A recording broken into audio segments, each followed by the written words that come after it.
The Curse of Strahd is a game played by adults and recorded for an adult audience. Sometimes we use adult language and explore adult topics. Consider yourself warned.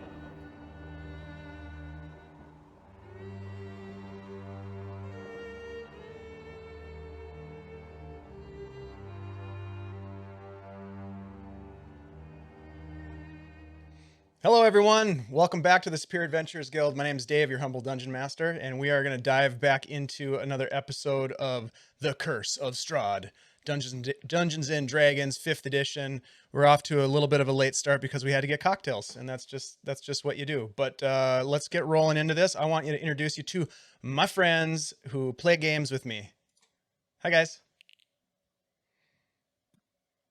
Hey, what's up, everybody? My name is Andy. I'm playing Corben Brindel, an 8th level Oath of Vengeance Paladin, and he's currently freaked out because he's locked in a room.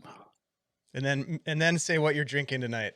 Oh, and I'm drinking a little bit of Patron tequila mixed with Diet Sprite. Super classy. Nice. Keep it classy, you know. That's right. Ben, let's go with you next.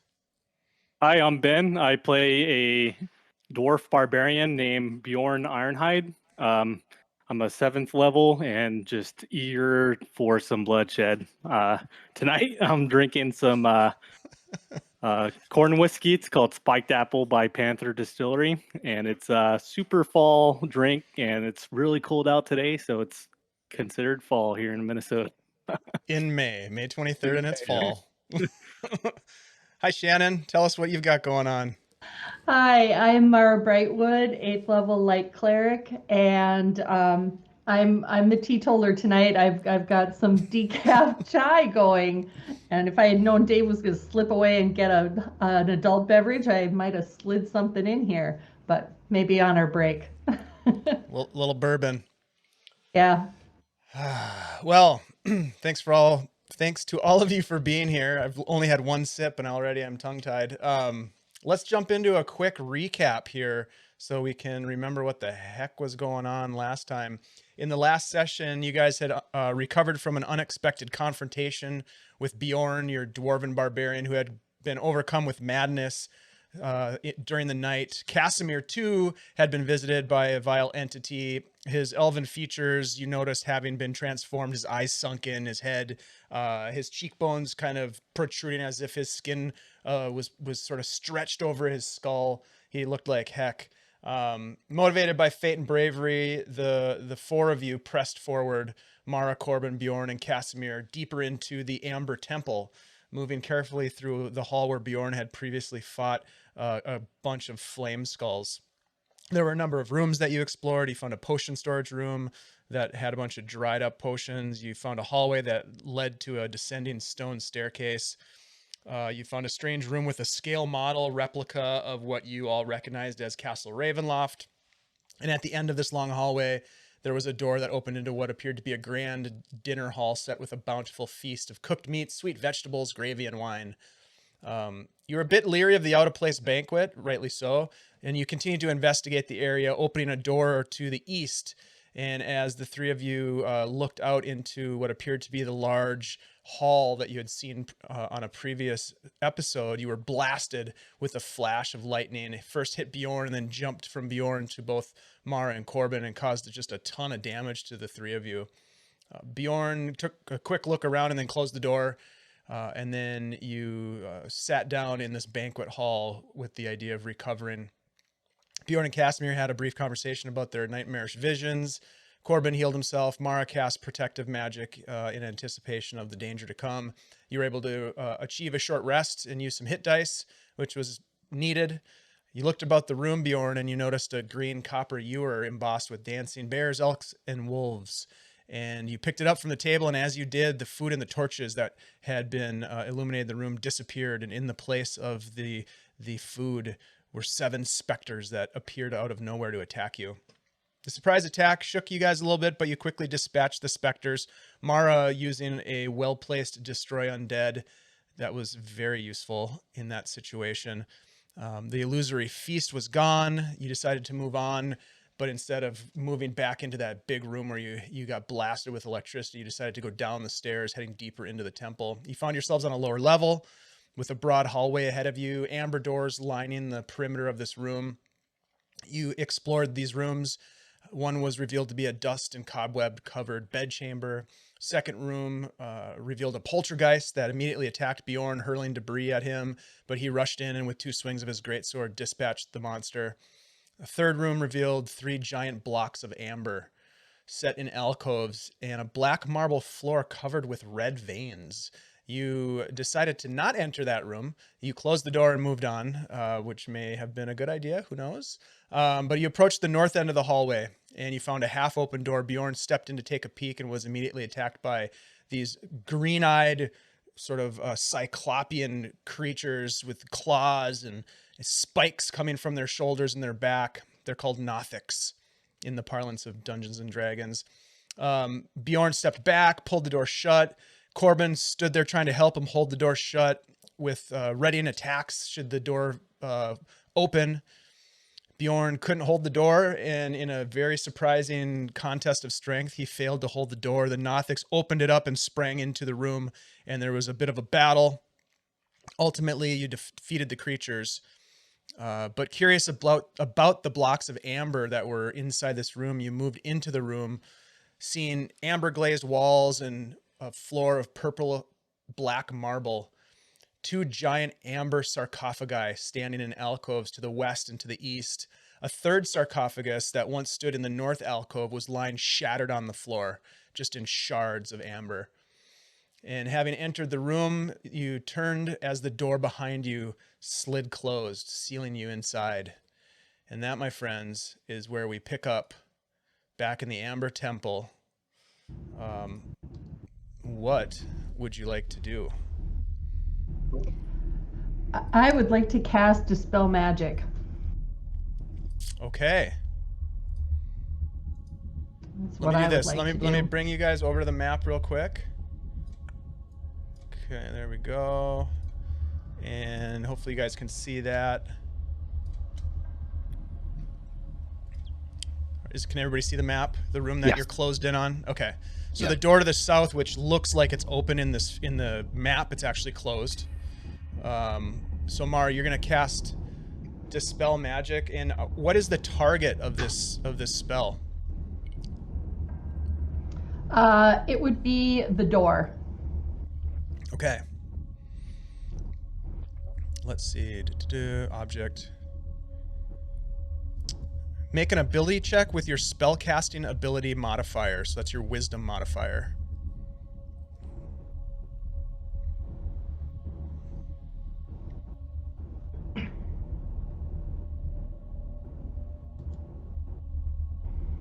Woo! Very nice. You harness the divine energy of Lathander and you focus on the door and you channel that energy into the door, and the room is deathly quiet. You do have the cantrip light, I believe, cast on your shield still. Correct. Yes. So there is some illumination in the room of what you can see. Of course, Corben, Bjorn, and Casimir have dark vision, but you see around you, you can see the breath as you exhale. You know, it's cold in this place. It's bitterly cold. I don't know if I've mentioned that enough, but it's extremely cold. And now you're stuck in this room. You've cast your spell on the door. What would you like to do next? Could I run up and see if we can pull the door open again? Absolutely. All right. Yeah, I want to go and help Corben too. Okay. Let's do a... Corben, why don't you roll a strength check with advantage, because your dwarven friend is helping you.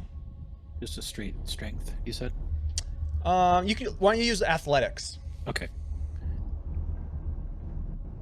And Shannon, for whatever reason, I'm getting a little bit of like feedback coming in from your mic. I don't know what that is. Natural all right. 20. Holy moly. Nice one. All right, let's see. What do I have?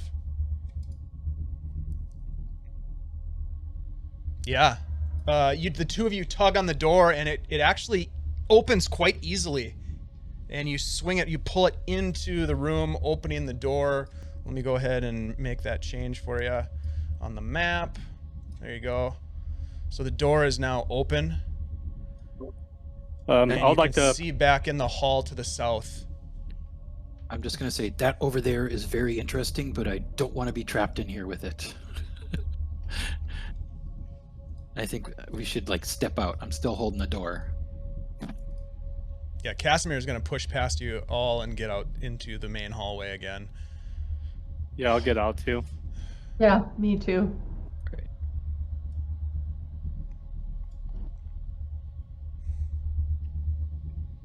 Okay. So you find yourself back in this grand hallway. You've explored and opened up the doors on the western side. There were 3 doors. There's an arched hallway that you passed by to the west, or to the east, excuse me. Everybody roll a wisdom saving throw for me.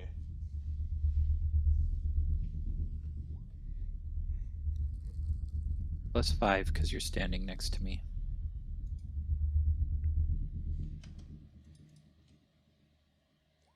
If they're within 10 feet, right? Yeah, 10 feet. So I don't know if Nope, Casimir won't be able to do Casimir's it. a little far. Yeah, that's all right. What was yours, Bjorn? So yours is a 13? Yep, 13. Okay. His would be a 12 + 7, wouldn't it? Or, No, sorry, because he doesn't +5. have advantage. Actually, he has disadvantage. Oh, it's an 8 + 5. Yeah, 13. Because Sorry. Is this a another thing saving? to Is this a another saving? thing to remember is that you, both Mara and Bjorn, have 1 level of exhaustion. It doesn't affect saving throws, but it does affect ability checks. So, we won't go back and redo the door opening, but just FYI, as we move forward, you guys still have that level of exhaustion. But yeah, so an 8 + 5 is 13. As you all make it back into the hallway, Casimir is visibly shaken. He's kind of hyperventilating a little bit, and he sort of moves up against the wall over here and kind of puts his back up against the wall near you, Bjorn. Casimir, what's going on? Something wants to keep us here. I very much want to leave. Bjorn, in your head, you hear a laughing. And you hear from multiple directions. You hear this laughing. And roll a perception check for me.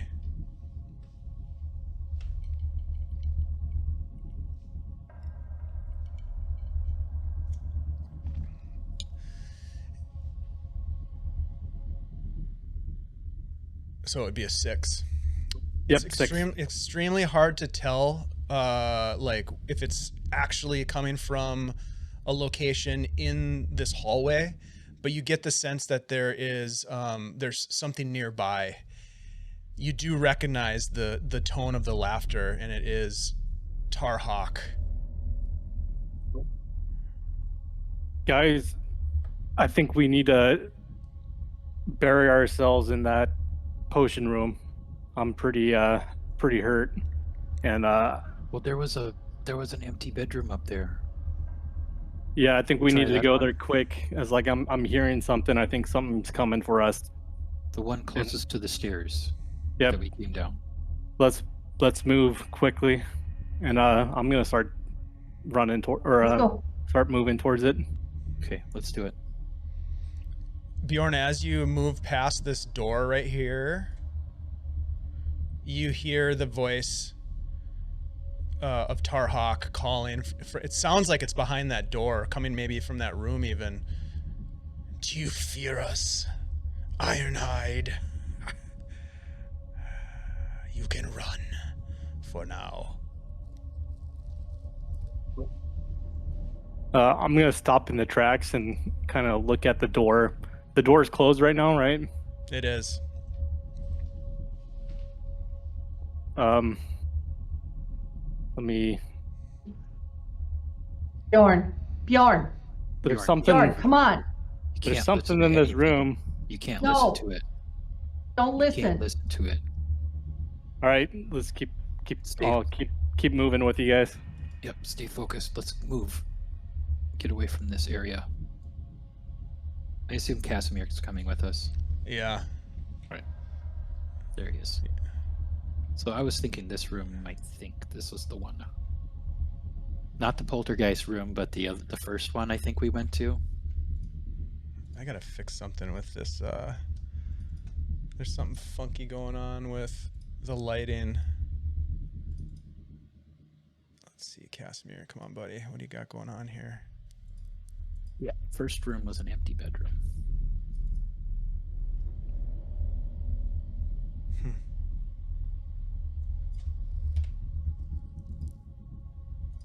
Weird.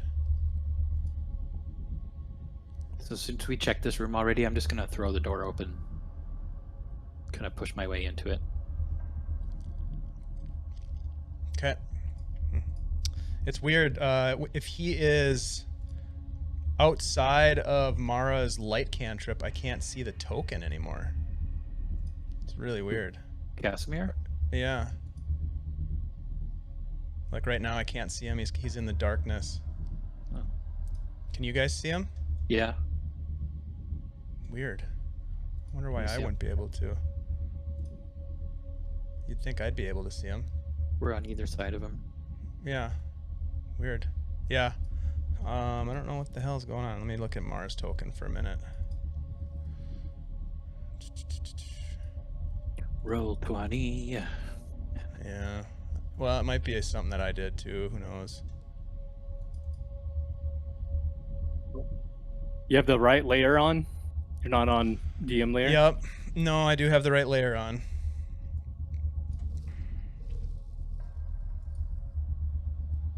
Weird. Okay, let's see.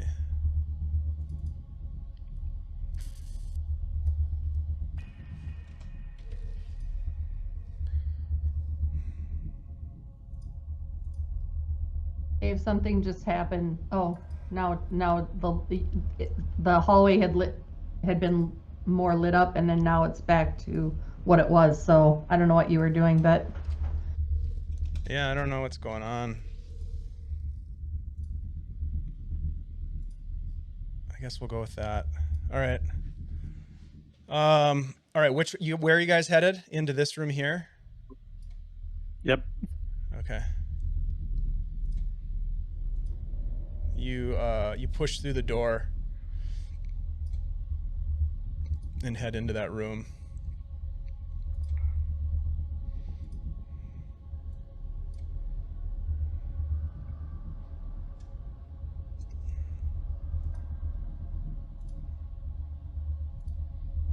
Very weird. Whatever's happening with Casimir's token is strange. Okay. All right, you guys get in the room, and what do you do next? Close the door. Close the door. Okay. Yep. I'm gonna shove whatever's left of this desk in front of it too. Okay. Yeah, you barricade the door. I'm pretty good at this point. What's the plan in this room, this old bedroom area? Taking a rest, short rest, or If we could get a long one, that'd be even better. Well, do we have any idea what time it is? Or like how long it's been since our last rest? Roll a wisdom check. Just a straight wisdom. Okay.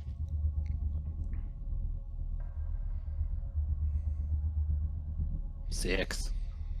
You know, it's such a strange, disorienting place. The evil of this temple overwhelms your senses to the point where you can't tell what time of day it is. It's hard to even remember like the sequence of events that have happened since you've delved into this place, since you left the mountain folk in that first room.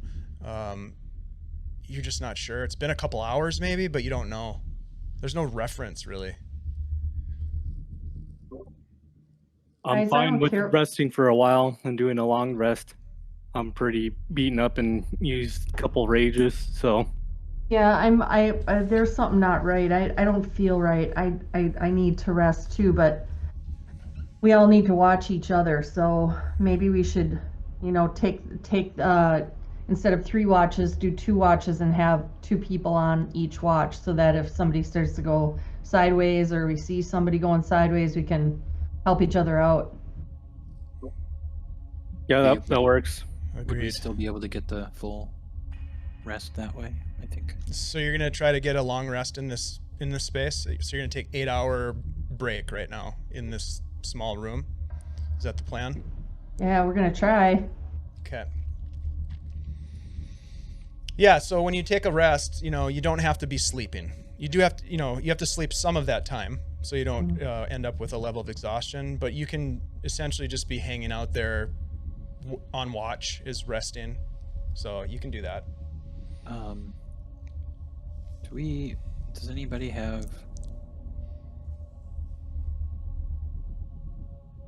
Is there any way to, like, block the door? Yeah, we pushed this desk. I pushed this desk in front of the door first thing. Mm-hmm. Yeah, it's pretty well barricaded at this point. Oh, okay. I think Casimir should lay down first. I mean, I can take the first or the second watch, but I think Casimir should definitely be on the first rest. And No I'm just gonna arguments there. throw it out there that everybody should stay close to me. Just to take advantage of my aura ability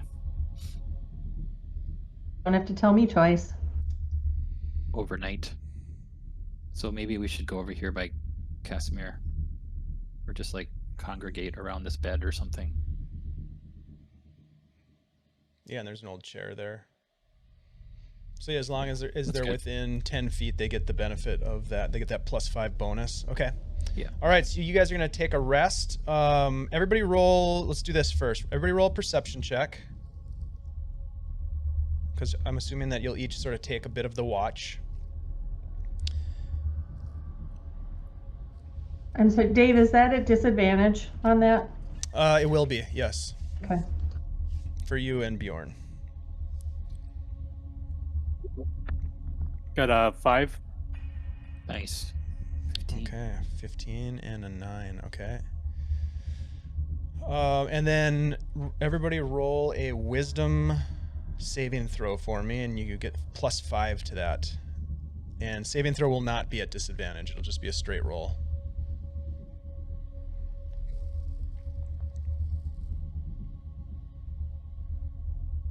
Ooh. Ooh. Nice. Ouch. Nice. Bjorn. Ooh. God. Okay. I Okay. got voices laughing in my head.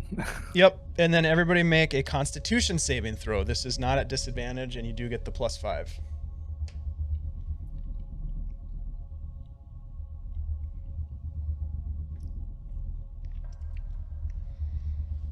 Okay. Nice. All right. So for a big chunk of time, you hunker down in this room. Wounded in many cases. It looks like everybody's taken damage. Everybody has suffered. Yeah, everybody's suffered some serious damage. Some of you more than others, but Bjorn and Mara specifically are below half hit points. So you're definitely hurting and in need of a much needed rest here. You set up watches, and for the most part, you don't detect anything on the watches. It's quiet, almost too quiet, given what you've experienced so far in the Amber Temple with the creatures and the ghosts and specters, the voices and the visions. Bjorn, during your watch, as the others drift to sleep, exhausted from the previous hours' battles, you hear the voice of Tarhawk in your head again, taunting you. Are you afraid of us? Are you afraid of us? You should be. Yes, you should be afraid. Very afraid. You are no warrior. Fight us. We will show you True glory, glory. And as you hear these voices, the door swings open. Everybody else is asleep at this point. Hey, Dave, we were gonna have 2 people up at the same time. Everybody fell asleep. Okay.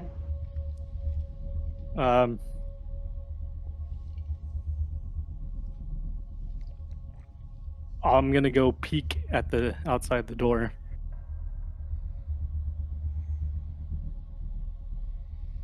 Roll a perception check for me.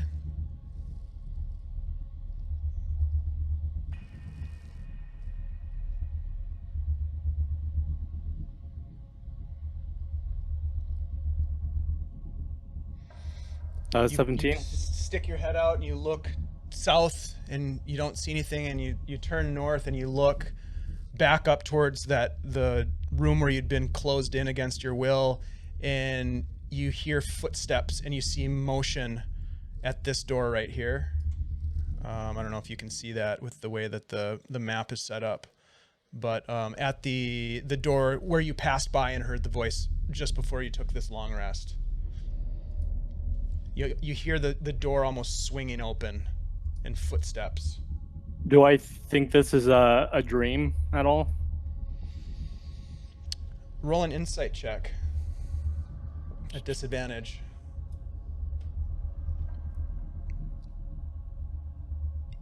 10. It seems very real. You even slap yourself across the face a little bit to see if you can wake yourself up, and it doesn't wake you. You're standing there peering out into the hallway. All right.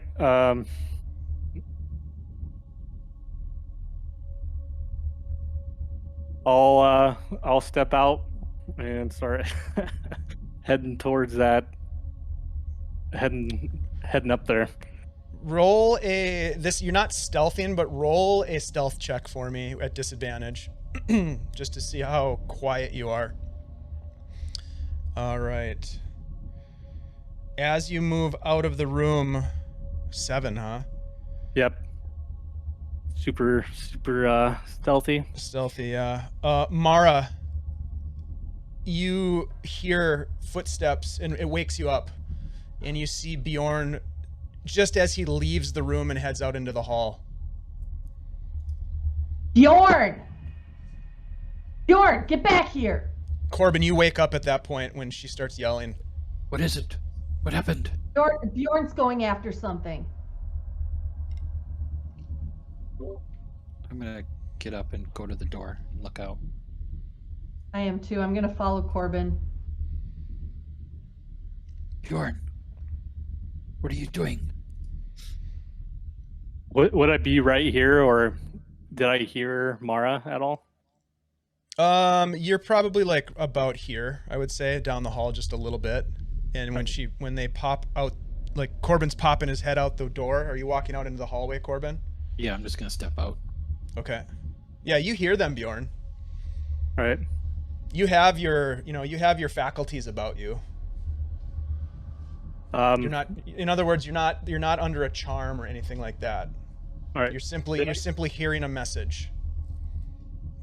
Bjorn, Did I what are you get any sleep or any type of health at all? How long has it been? Yeah, you would have not achieved a full rest, but you would have had a short rest. All right. I'll look back to you guys and be like, Tarak, he's here. I hear him. Do we know who Tarok is?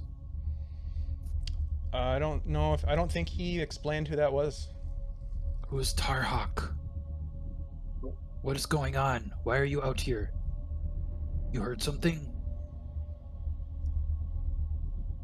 Yeah, this is why I'm here. I'm here to destroy him. It's like I must do this on my own. I disagree. I don't think you should go anywhere on your own right now. This place is messed up and dangerous. It's seducing you, it's calling you, it's tricking you. And that is why You're doing exactly what it wants you to do right now. Bjorn, you're stronger than the Mirage. You're stronger than the Mirage. He's beating you right now by making you come to him. Don't let him beat you already. So I'm pretty much torn right now. So like my nature is just wanting to, this is hearing the thing that I'm pretty much in this realm to go through, the thing of dreaming about this legendary creature. Could I do some type of check to see if I continue on and ignore my friends, or if I pull back? What type of...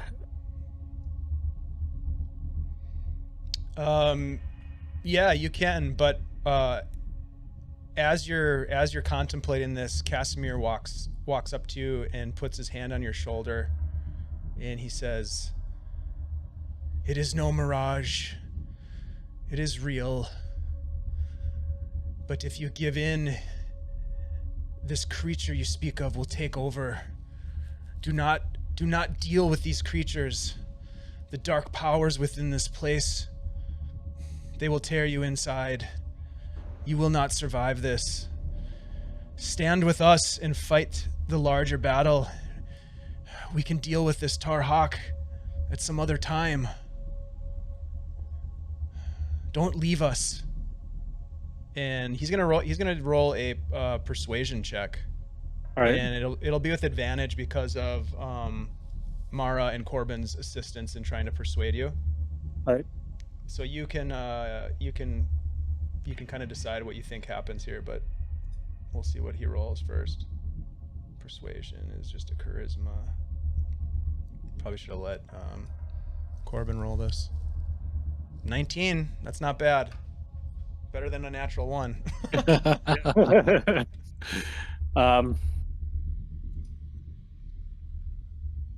Yeah, I'll hold back then. Then I'll sigh and just be like, I'm getting tired of running. I'll fight this battle, but no, the next time I'm not going to be able to resist. And then I'll kind of move back with the group. Good man. Good man.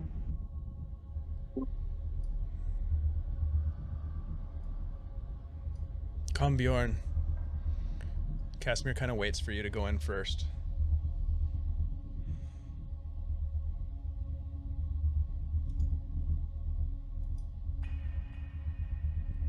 I think we need to work on our night watch skills a little bit. We're clearly, we're all so tired. How did that door open? We had stuff in front of it. Right. Why don't we have Bjorn rest, and another 2 of us will take a watch. Who was on watch when everybody fell asleep? Did we figure that out? I don't know. Yeah, it probably would have been, Corben. Oh, okay. It's not super critical. I mean, you guys, as I mentioned with the perception rolls, really didn't hear anything. It was just Bjorn having failed a wisdom save that this happened to him. So, you guys can decide who wants to take the rest of the watch, but we've already rolled for the implications of that. Oh, you guys rolled. What did you guys roll for Constitution saves? Bjorn 21, 12. Okay.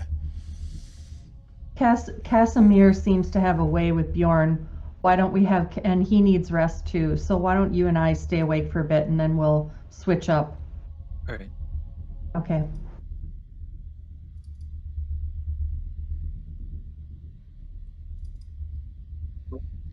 All right. So you guys take the rest of your long rest. Luckily, you are able to fight off the cold and the dank evil that just is so pervasive in this place, and you do gain the benefits of a long rest.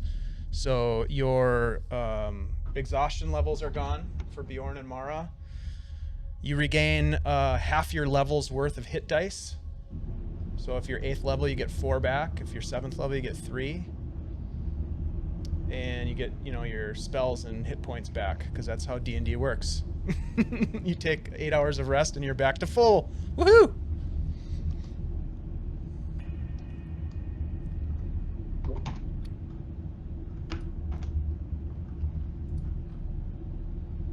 That helped.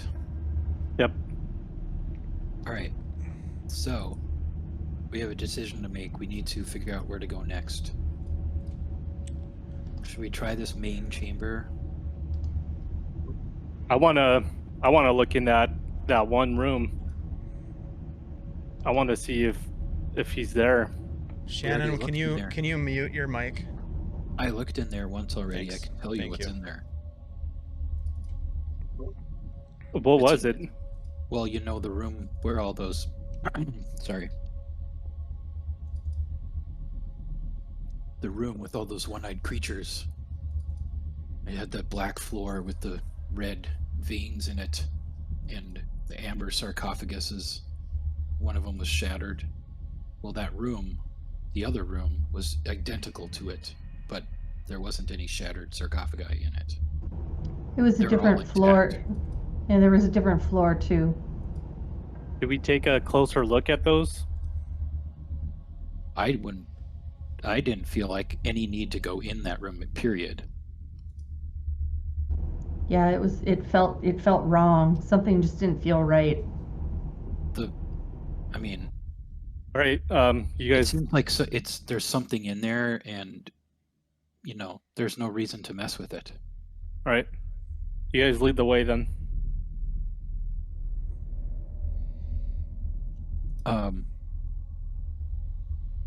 So should we go out that side corridor we saw on the way here? Like after we investigated this whole corridor with the statues in it? Remember there was another going off to the east? Yep. So we'll have to go. Yeah. Should we go that way? I think so. Yeah. All right. Dave, are you still getting feedback? Yeah, it's just like a fuzz kind of sound. Yeah, you got like a fan or AC that just turned on? No. No, Nothing. it's been going the whole time. I'm not sure what it would be. It doesn't usually happen though. All right, so you guys open up this door here and head back into the main hallway.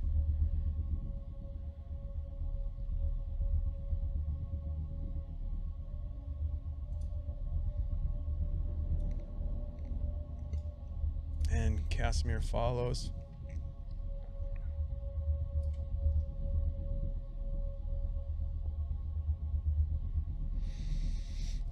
What is the plan here? You're gonna... Well, Which my way idea are you was headed? to explore this way. Okay. All right, so Corben, as you step out there, let me read this to you here.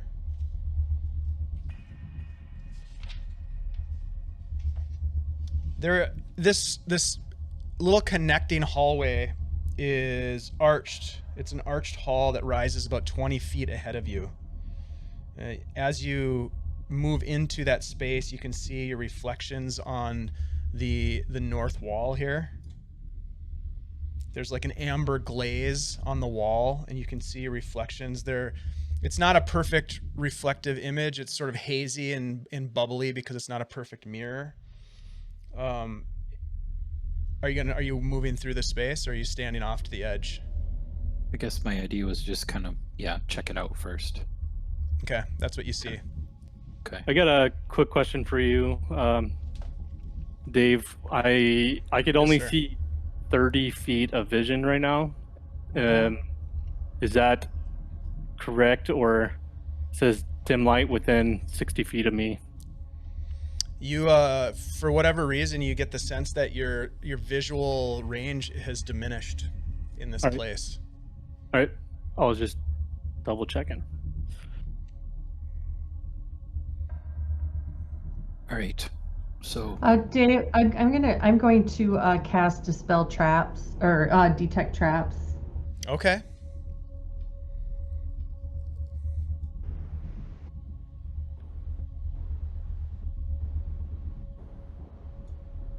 Or find traps, rather. Da, da, da, da, da.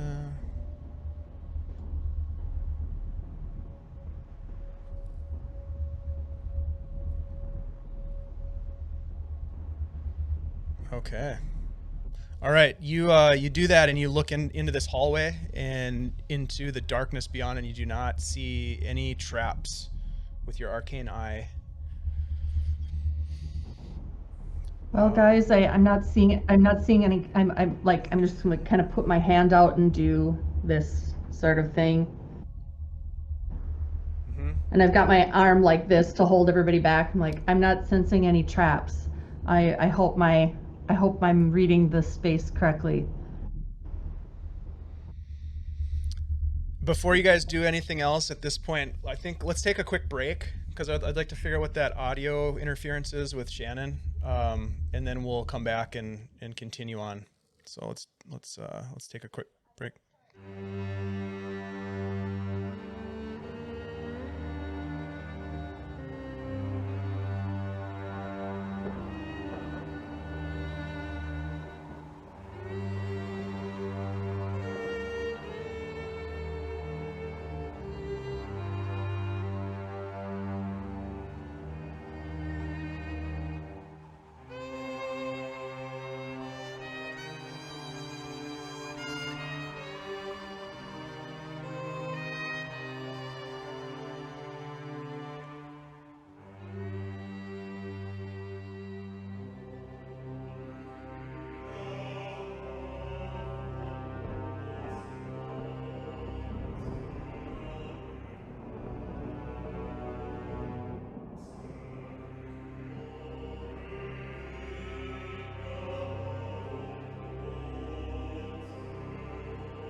All right, so Mara had cast Find Traps, did not detect anything coming from this hallway. Corben, as you peered into the hallway, not yet setting foot inside, you see to the north this amber glazed wall with just the faint, almost barely perceptible reflections of yourself.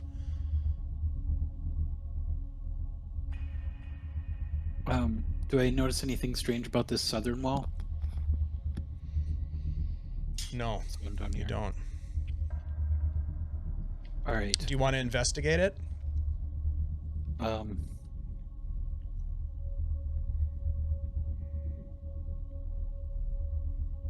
Not really. Okay. I don't want to spend too much time looking at the walls. Okay. All right. Are you guys ready to go, or what do you think? Yeah, let's go. Let's go. Let's go. Come on.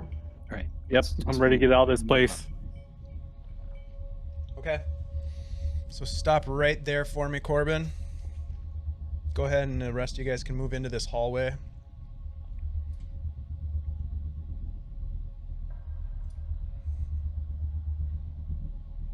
Okay. As you walk into this hallway, and you can see from the reflection of Mara's light coming off of her shield, you take a closer look at the reflections of yourselves in this northern wall, this amber glazed wall. And instead of mirroring your movements as you're walking and kind of creeping forward, it appears as though the images of yourselves are waving their arms and yelling. Their mouths are open. They're screaming at you or towards you. You can see them. They're going like this, and they're making all kinds of gestures. Could I investigate mine?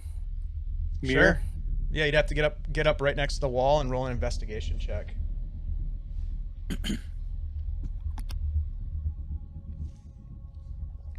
Eight.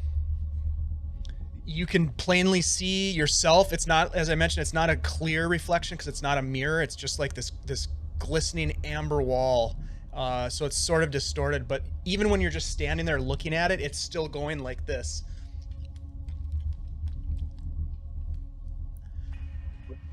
No, there's no sound at all. It's just the image of it. I'll look over to man, I need to keep butchering his name. To almost like Casimir Yang. I'll look over to the group and be like, do you guys see this? Is this just me? No, I see it. I can see it too. Like everything else in this place, it's messed up. Yeah. Keep going. Come on, let's go. Let's go. Come on. We can't give it too much time. Remember, we have to keep moving. It's gonna keep testing us like this, I feel. Yeah. That's what I think too. And if it's right, well, we've got to meet whatever it is sooner or later, right? All right, lead the way. So tell me a little bit about how you're moving forward. Are you stealthing? Are you just walking casually? Do you have your weapons drawn? Which weapons do you have drawn? Paint me a picture, each of you, if you could. I have my shield up. I don't have the sun sword out. And I'm walking, I would say, carefully, like stealthily. Okay. Roll stealth check for me. Especially as I get to this open area here. Got it. I'm not really stealthy. I'm kind of just paying attention to the reflections that's going on this. So I'm like, my peripherals, I see Corben and Mara start walking ahead, and I'm just following them, but I'm also watching these walls. Okay. And do you have a weapon drawn or nothing? Yeah, I would have my greatsword out. Okay. Everything always staying at the ready here, so. Yep. Didn't do much for stealth there. 2. I technically roll at disadvantage. Because your armor. Yeah. What kind of armor do you wear? It's like a chain shirt or whatever. Chainmail. Yeah. Okay. Yeah, All right. Chainmail. Mara, what about you? I've got my shield up, and I know that it's got the light cantrip on it, so I know that I'm already telegraphing our presence because it's got the light on it. And so I'm not under any illusion that I have to be super, super quiet, but I'm also not going out of my way of being loud. Just walking gently, but not necessarily stealthily. And I know that it's wise for me to stay near Corben, and I've got my shield up, and that's about where I'm at. I'm ready to throw a spell or two if I need to. Okay, and then we'll have Casimir. He is going to attempt to stealth, and he has his longsword drawn. Not bad, 18. All right. As you come to the edge of this arched hallway, this connector hallway, Corben, you'll peer forward into what appears to be, and now you get a much better view of this large hall. It's still difficult because your dark vision is somehow hampered. You've sort of been noticing as you've delved deeper into the Amber Temple, you, Casimir, and Bjorn specifically, that the range of vision has been sort of contracting on you. It's been your night vision, your dark vision is sort of like losing its power in a way. You're not seeing quite as far as you would expect to, but you do see a marble pillar before you, right about here. I think you can see that on the edge of your periphery. Yeah. The rest of the hall is very dark, and your feet, even though you're trying to stealth, you can hear the echo of your footfalls that just bounce around the walls of this grand room that you can't see the other side of it.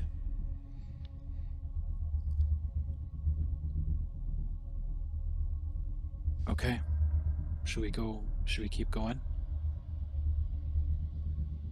I'll walk out this way a little bit further. Let's. I wouldn't expose yourself so much, but I think this is that main chamber that we saw from above. I'd stay closer to the wall if I was you. Mara, as you say that, you feel this almost a warmth that begins to sort of emanate around where you're grasping the shield, the handle of your shield as you're holding it, and it starts to get hotter and hotter, and it starts to burn red. You can see that the metal of your shield is becoming hot and red, glowing, and you look down, it starts to burn your hand, and you take 7 points of fire damage. Just burns hot. You have to drop it. Well, I've got to drop my shield and grab some, grab something from my bag and tear it so that I can wrap my hand and pick it back up again. What Like happened? a hot pad holder kind of thing. So what do you look for as you're doing that? Casimir sort of peers around the corner, and what's his vision look like here? Bjorn, what do you see, buddy? I'm getting that weird hammering fuzzy stuff again from Shannon. I don't know what's going on. Yeah, you guys just can't really see very far into this hall. It just seems to just sort of fade into darkness. Yep. I do see. Is this like a statue right here? Yes, there appears to be a statue. So let me read this to you. There is an alcove just north and to the west of where you're standing, Bjorn, and it appears to be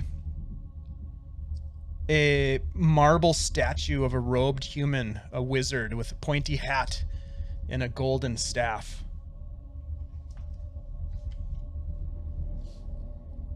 Mara, Right. what are you doing? You're trying to find something. I'm just I've grabbed because I've got extra, clothes, bedroll and stuff in my pack. So I'm just tearing off maybe a piece of my blanket because that's heavy and woolen, and I'm wrapping it around my hand and picking the shield back up and wishing mightily that we weren't so exposed, that I wasn't so exposed, that people, it's like, oh, I wish I had more magic. I wish I could be invisible. And I'm now holding my shield with my little makeshift hot pad holder, and because it's my light and it's my protection, I need to have it. You pick it back up and it continues to burn you. It continues to burn right through this fabric, and you take 10 more fire damage. And now it's glowing red hot. What's happening? What is that? I don't know. It's something. It's something. It's too hot. I can't pick it up. I'm gonna cast Dispel Magic on it, on my shield. Okay. Yep, you cast Dispel Magic. Let's see. Any spell 3rd level or higher.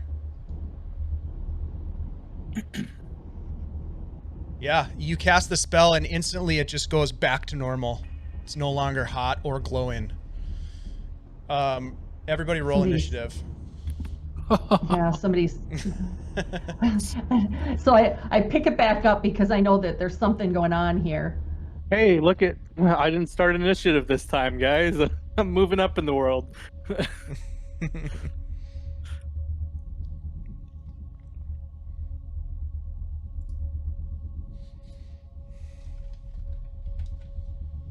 All right. Pretty good. Pretty good.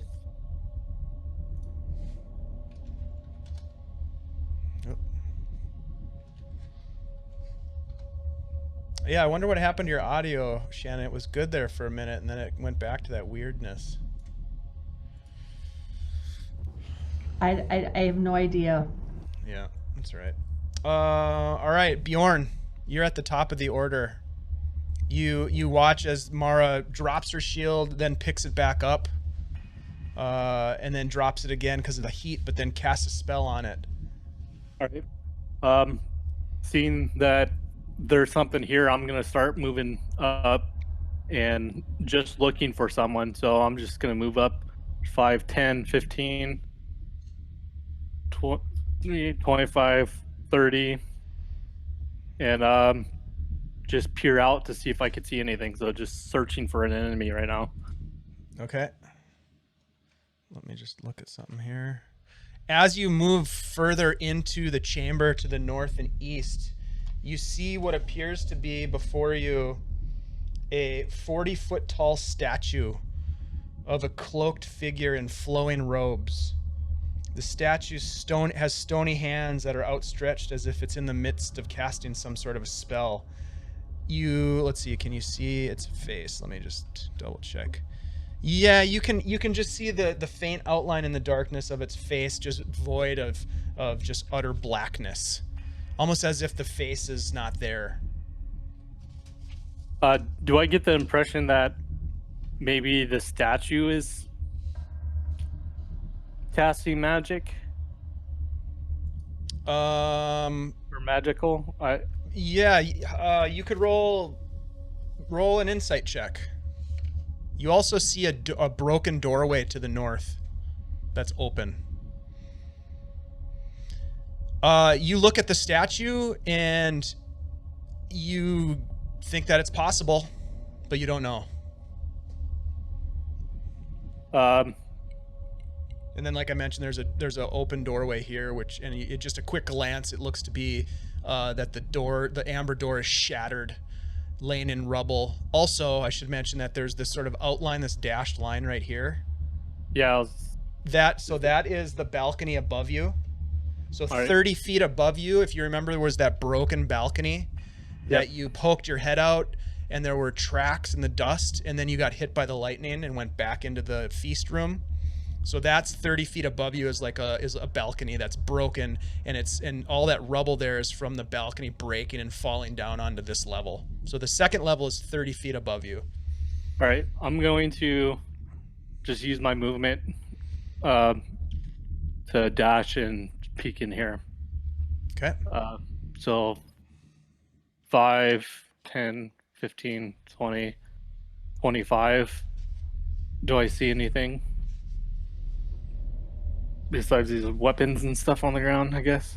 Yeah, you peek in, and the amber doors that once sealed this great stone room have been smashed. Their pieces lying amid crushed bones, armor, and weapons. Roll a perception check. 8. It is a large room, the ceiling 30 feet high, flat-topped room. Let's see.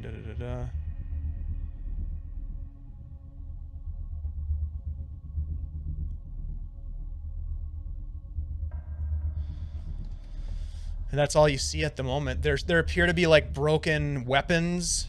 There's a shield, scattered debris about the room, and there are some bodies as well.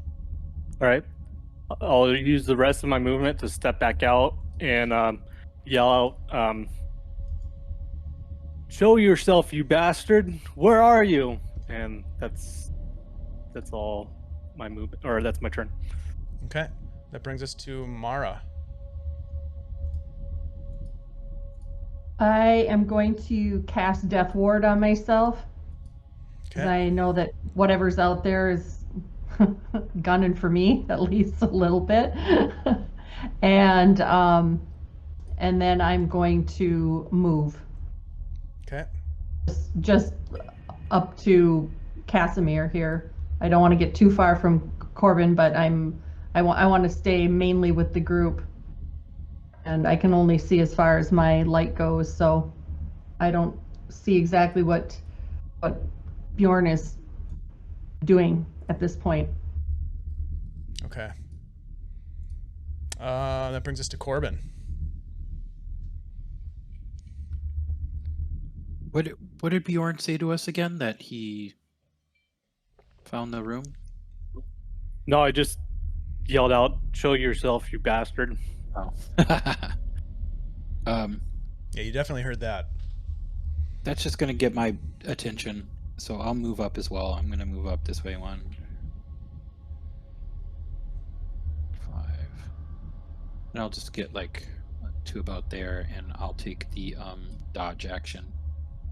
Just readying, wary. Okay. What's going on? What do you see in there?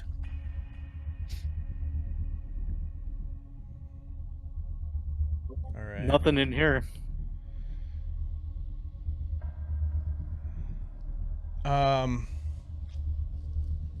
Let me do something here. Okay.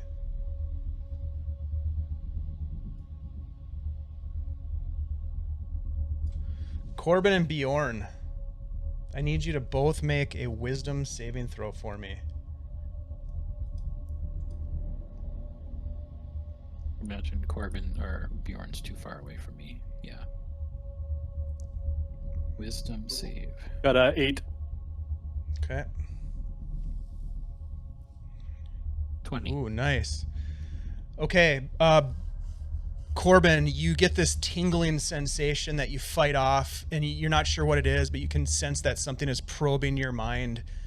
Bjorn, you feel something similar, but you get this immediate sense of fear that comes over you. Whatever you're holding in your hand, you drop to the ground. So the great axe, you drop. All right, yowls my great sword. And you are now frightened. You're in the frightened condition. Are you familiar with what that means? You have disadvantage on ability checks and attack rolls while the source of your fear is nearby.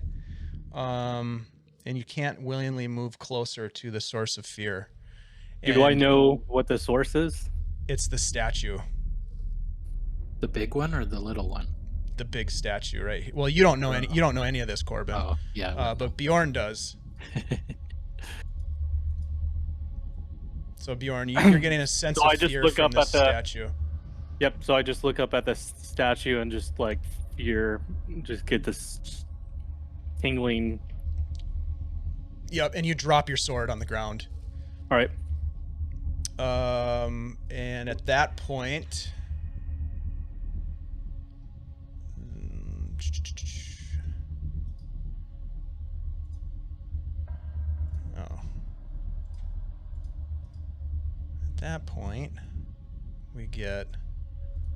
there are some creatures that begin to swarm in on your position, Bjorn.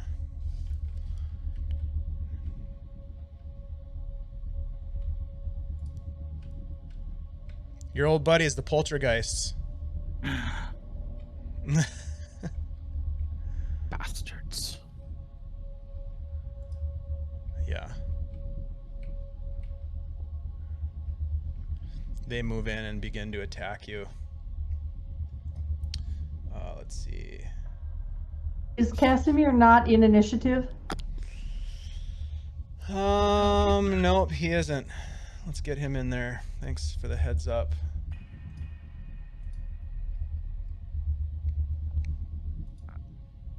All right, nice. So he'll go right before Mara. All right. So Bjorn, you start to be attacked by these creatures that are going to try to use what's called a slam attack on you. So we'll go in counterclockwise. The one right north of you is going to go first. Are we in the Onyx Temple? It is a 11 slam. Da, da, da. Da, All right. da, da. So that misses. A 19 misses. A 8 misses. An 18 misses. And a natural 20 will hit for 16 force damage as you feel it push you up against the wall. So the one that hit you is the one right here at the southern end of the grouping, and it pushes you up against the door jamb with a slam attack. That is their turn. Bjorn, it is your turn. All right. I'm going to rage. just getting angry that I'm so frightened about this Mhm. stuff. Would I be able to pick up my sword through this? You could. Um, Let me just double check something here. Right. where you said I got pushed, right? So I can't willingly move closer to the. You can't willingly move closer to the statue. All right, the You didn't source get of you your didn't fear. get moved. You didn't get moved out of your 5 foot. Let me just double check. yeah, that. I'm just wondering because No, you you didn't. know, I dropped my sword where I was at, and if I got shoved against something, would Yeah, moving. you my you could sword- pick it up, but that will be your Right. action.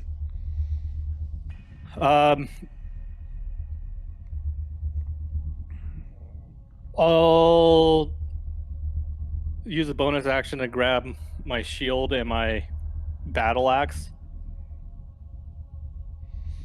and then attack this guy right here. If you're gonna pull a shield and a battle axe, that's gonna take your action is gonna be used to draw one or the other of those. You get like essentially when you have an action, you get a free action to interact with an object, but you can't interact with 2 objects.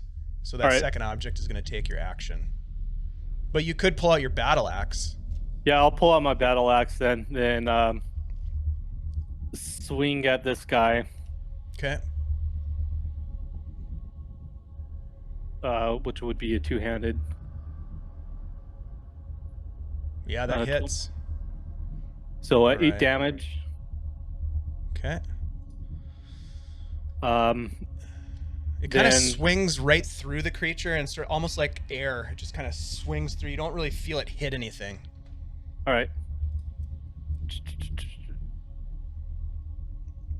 Would I be able to do a second attack or not? Because I used that bonus action to draw my weapon. No, you used your free action to interact with an object to pull your weapon. So you still get your second attack. You still use the attack action. So yeah. All right. So I'll use a second attack on it.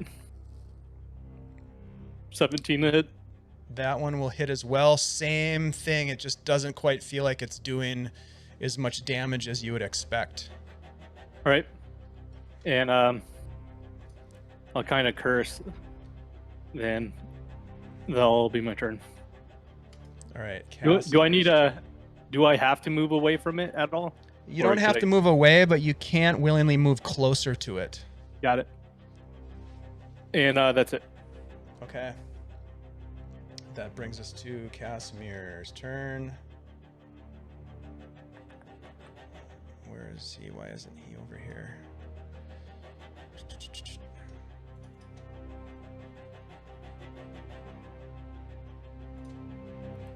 He is going to cast Firebolt.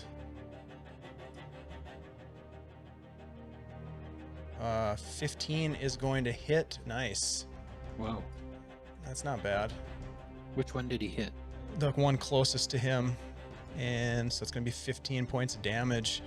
He just watches this magical flame fires across from Casimir, goes sort of past you, Corben, and erupts on this specter. That is his turn. That brings us to Mara. Right, I can't see what's going on, so I'm going to run up next to Corben. I see all kinds of nonsense going on here with these specters, and I am going to cast Turn Undead. Okay. So wisdom saves, correct? Love it. Yeah, it's such good use. All right, so let's see. Wisdom save. We'll go counterclockwise with the one just north of. So an 8, Nope, natural 1, nope, a 10, nope, and a 3. nope. All 4 of them are instantly Whoa. destroyed and they disappear. Wow. Nice. Yes. Undead nuclear bomb. I love it. Basically. It's so cool. Guys, we gotta stick together. We gotta stick together. Bjorn, are you okay? That brings us to Corben. What to do now? We're still in initiative. You are.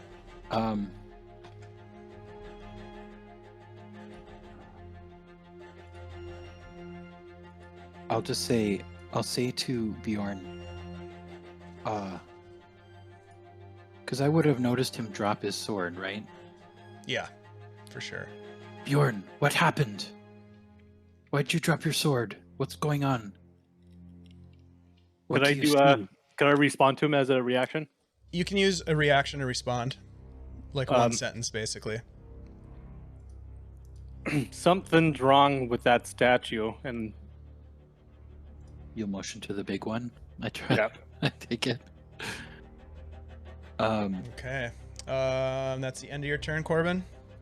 Yeah, I'll just, as far as my action, I'll continue to take the dodge action. Okay. I don't feel like moving right now. All right. Let's see.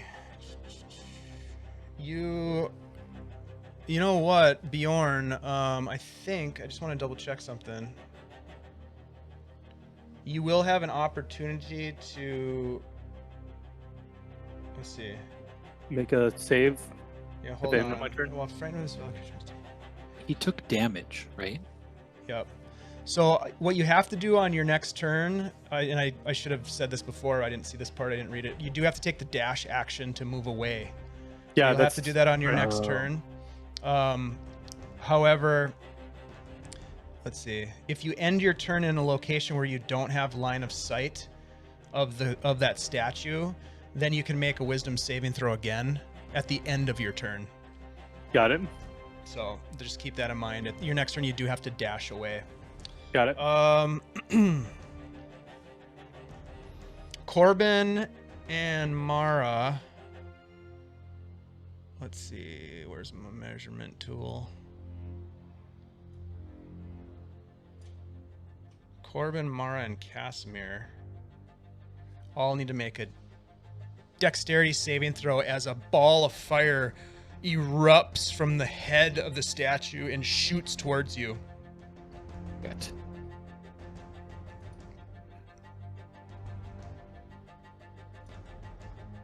No. Oof. Oh, Nice. And let's see, Casimir. There you are. Dex save. Oof, a 4. Okay, this ball of fire erupts approximately right here. Let's see. There we go. Right about here. Capturing the three of you in its radius blast. Mara and Casimir are going to take 22 points of damage. Corben, you're able to kind of duck out of the way, and you only take 11 points. was I able to see where it came from? You maybe we'll see. When we get to Okay. your turn, we can Right. figure that out. But for the moment, you take 11 points of damage. Got it. Are you guys updating your hit points on your tokens? Please do. I just If you're did. not. Yeah. All right. Yep. Sweet. I just did. You're down to 28 hit points. Yeah. Okay. All right. Those guys are gone. Bjorn, take your dash action. Yep. Dashing away, right? Yep. And the only way I could dash away is here. So 5, 10, 15, 20, 25, 30. And 5. go ahead and make 10. a wisdom saving throw.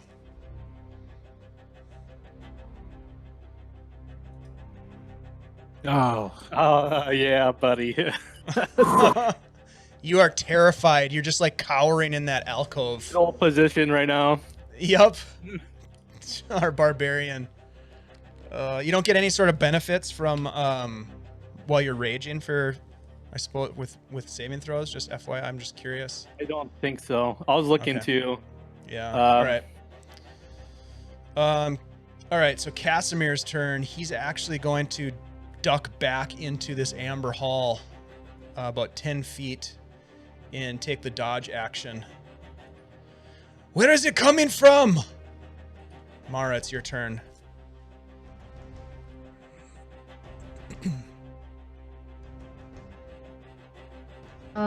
I am going to cast I'm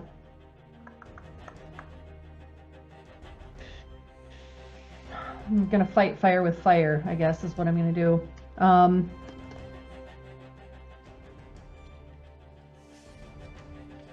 Yeah, I'm gonna blast the statue with scorching ray. Okay.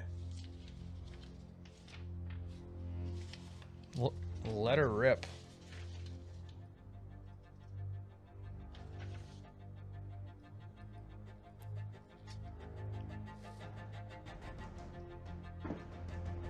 Let's see, a 12, a 17, and a 14.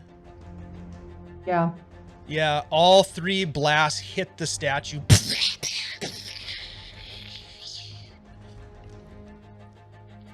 Is there anything else that you want to do?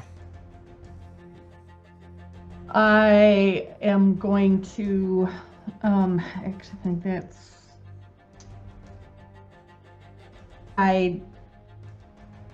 I want to duck around this corner is what I want to do.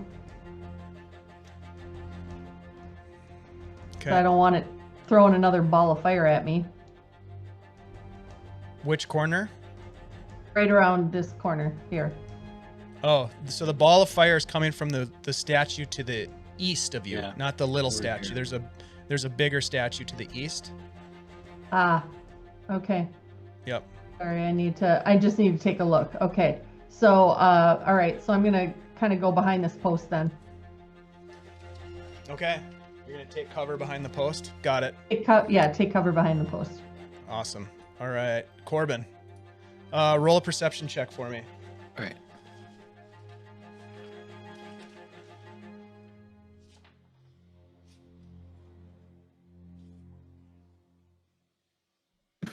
I'm so horrible at perception tonight. Yeah, it's not your strong suit tonight. 5.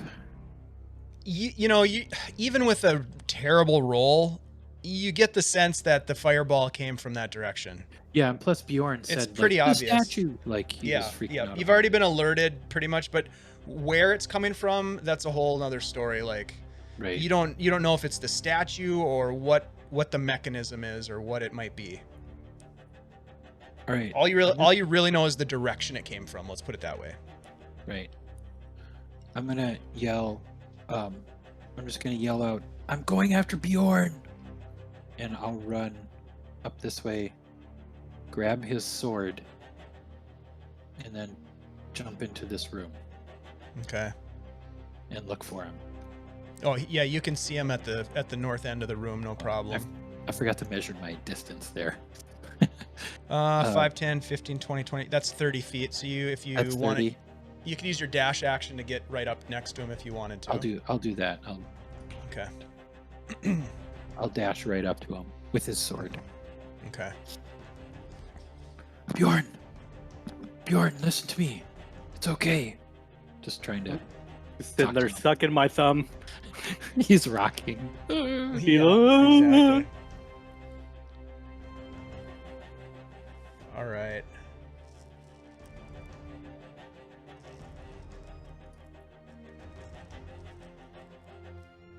Okay.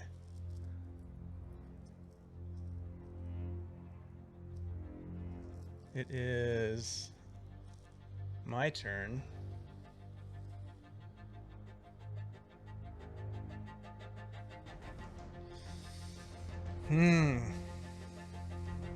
Choices. What, PKO? Or no P? I would never do that to you guys, would I? Not 3 times in a row, that's for sure. Yeah. Okay. Yeah. Bjorn, it's your turn. Roll a. Your turn will be sort of cowering, but roll a wisdom save and throw, and you get +5 because Corben's presence. Yeah, 24. You shake off the fear as he holds the sword out to you. And you just kind of like shake it out of your head. Be like, oh, there's something in this room. I'm gonna try to do a deception to make it look, to not make Corben think I just ran away from a statue. Roll a deception check. Corben, roll an insight check. Okay.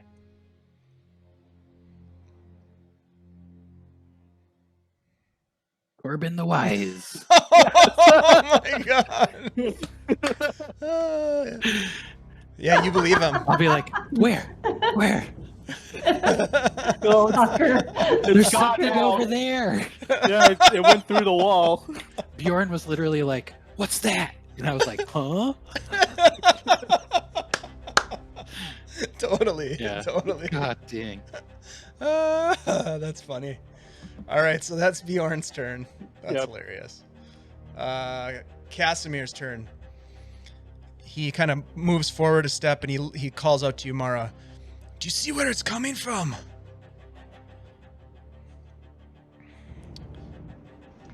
I'm not sure. I took care of the small statue, but the big statue, I think it's from the big statue, whatever it is.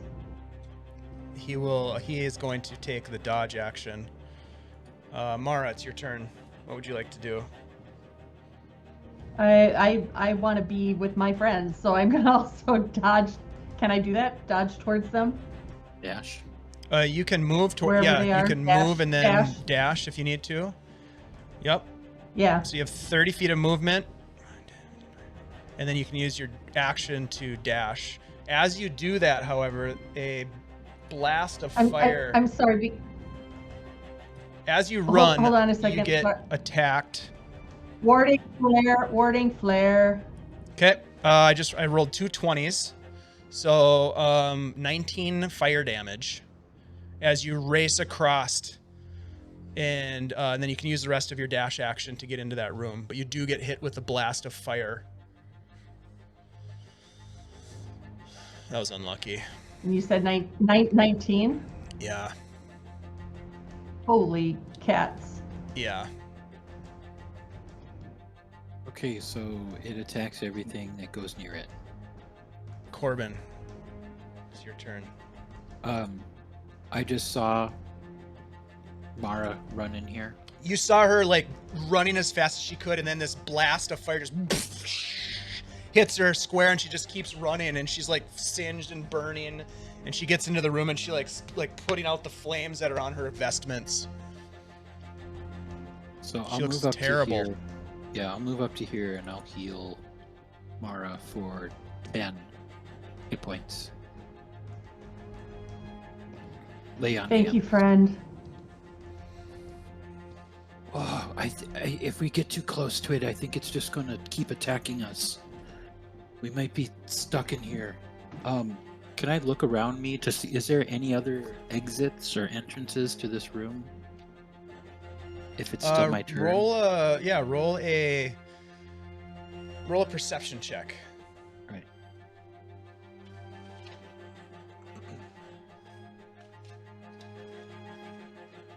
Better.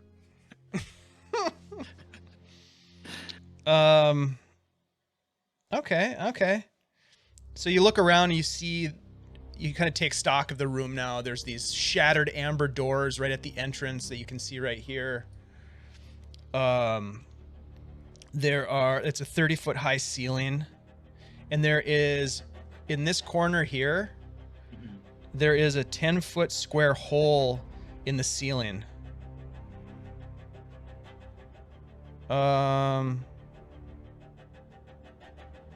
Actually, yeah, it's on the map, isn't it? That's weird. Yeah. You can't see that, but Okay. there, yeah, I don't know why they have that there. That's weird. I wouldn't see the hole in the ceiling. You though? wouldn't. No, you wouldn't see the hole in the ceiling. Okay. Let's see. You look around in the area that Bjorn is.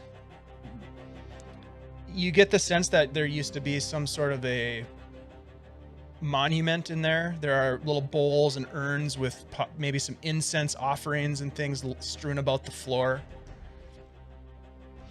And there are the pulverized remains of bodies, partial skeletonized bodies that are propped up against the walls and in piles near these shields and hammers and swords.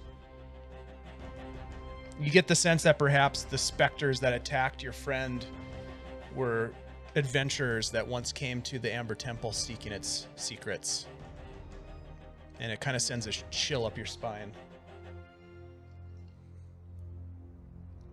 I think those spirits we saw were the ones that came before us. Bjorn, can you move? It's probably the end of my turn now. Okay. Casimir, stay where you are! I'm just gonna yell. All right. That brings us to Bjorn. Bjorn answers you back. Yeah, I can. And I'm going to move 5, 10, 15, 20, 25, 30. And then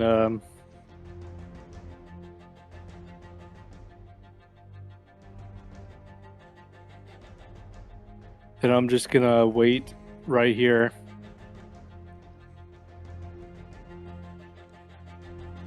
That's my turn. Are you going to ready an action, or just are you going to take the dodge action, or is there anything that you want to, or just no action, just a move? Just to move, just kind of looking around. Then, yep, that's it. Okay. That brings us to Casimir, and he shouts, "Should I come to you, or what? What should I do? I'm pinned down." And he is going to peek his head out. He's going to move forward, and as he does, a firebolt shoots from the statue towards him. And let me just do a quick measurement here. Oh yeah, he's visible.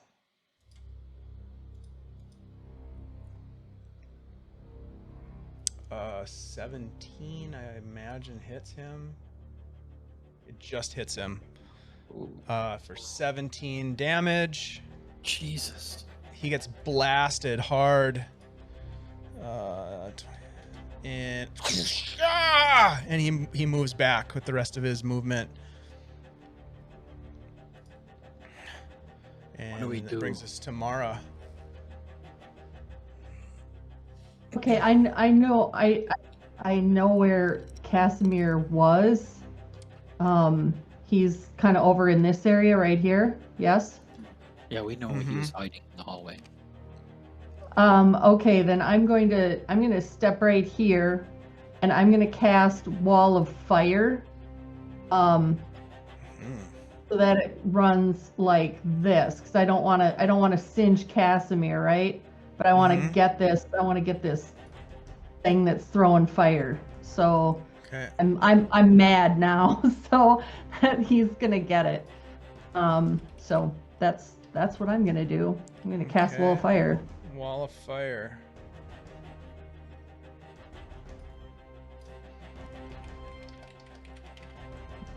Let's see if I can find. I thought I had a. At one point, I had a token for that. Let's see. Oh yeah, here we go. How long is it? It is 60 feet long, 20 feet high, 1 foot thick. Okay. Or a ringed wall of up to 20 feet in diameter. So I'm gonna do the 20 feet in diameter, 20 feet high, and 1 foot thick. How tall was this? How tall was this The statue? The statue is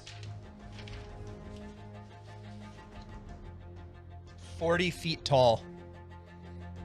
All right. So I know it's still sticking up above my wall of fire, but I want it to take some damage here. So I'm going to do the wall of fire in this direction. So Does that light up? Go ahead, Ben. Does that light up the room at all too? I imagine it would give off some illumination, yes. Let's see. I don't know how this is going to work. Am I committed to the wall, or can I do the ring of fire instead of the wall of fire? Is it too late for me to change my tune on that? No, you can decide what you want to do. Yeah, I want the ring instead. I want the ring around it instead of a wall across. Okay. And tell me more about the ring. So it's the same thing, but rather than a straight line, it's a ring of fire, which is 20 feet in diameter, 20 feet high, 1 foot thick. And 60 feet long? No, it's a ring around, and I'm placing it but around. it has to have a radius of some sort. It's Yeah, not just 20 feet.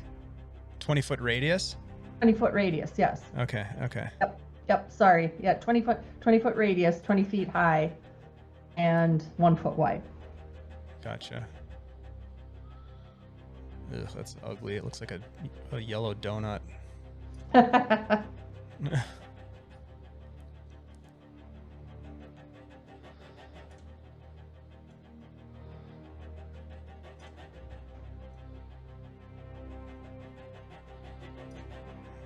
That's roughly where it's gonna go.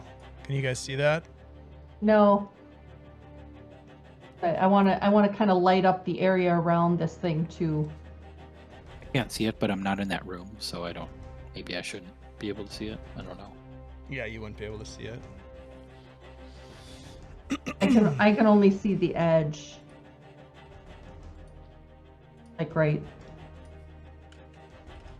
Yeah, it's on there. I just want to make sure it's Okay. on there. Okay, so you have a ring of flame that springs up around this thing.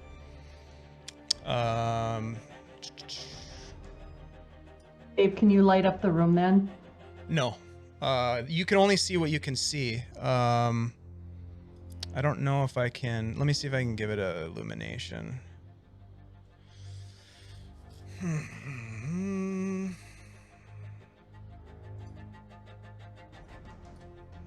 Yeah, I can do that. Let's see if that does it. That's about the best I can do. I don't know if that does anything, but I saw All something change, but yeah, that's what you get. So now there's this flaming ring around the statue. Anything else, Mara?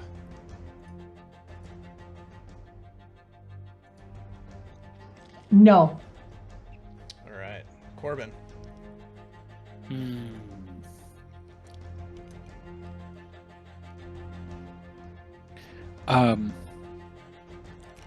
Shannon, will you post wall of fire in the chat so I can take a quick look at it?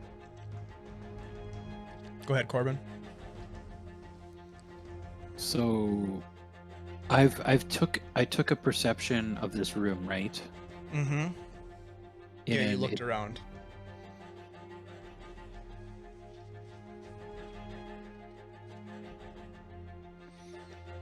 Thank you. If I go, I'm trying to. Yeah, you were supposed to take dexterity saving throw, Dave. Yeah. And I already rolled for it. Oh Before yeah. before this. Yeah, the wall of fire. Prior to this, I already. Well, if it's a It has to be in the area. Actually, this has got to be 20 diameter. Yeah, that's right. That's about right. Okay. So Corben, what's up? Okay, so I'm just gonna say, if you stop moving or are visible to this thing, I think it will shoot at you.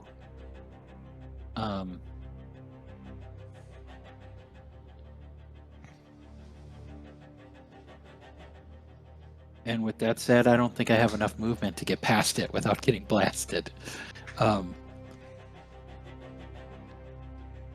Did you already use your movement? I used like 15 feet of movement to get where I am right now. Sure. So I'm kind of like wary to go out there. I'll take the dodge action again and just say, if you're gonna go out, if we need to run back out to Casimir, which I think we should do, because there's nothing in here. Just don't stop anywhere near this thing, this giant statue. I think that's what makes it blast you. Being somewhat near it. That'll be my turn. Okay. Dave, did that statue take any damage? No, not yet, because it happens on its turn, not on yours. Okay, thank you. Okay. All right. So that's your turn, Corben? Mm-hmm. Yes. Okay.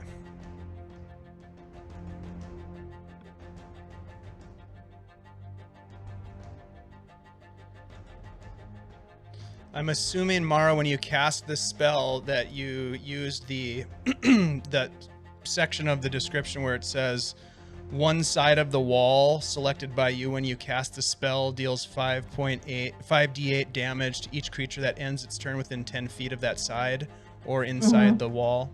And I'm assuming that would be inside the circle. Correct. Correct. Okay. And I'm sorry, the way I'm reading this is that it took damage when I put the wall up.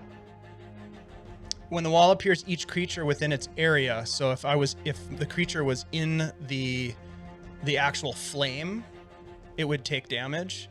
Otherwise, one side of the wall selected by you when you cast a spell deals damage to the creature that ends its turn within 10 feet. So there's two different sort of parts to this spell. Yep. So, yep, the statue itself is being burned, but you don't really know, and Mara wouldn't know if the statue is taking damage, or all you know is that there's flame that's burning the statue at this point. Got it. There's no audible scream from a stone statue or anything of that nature at this point. Okay, so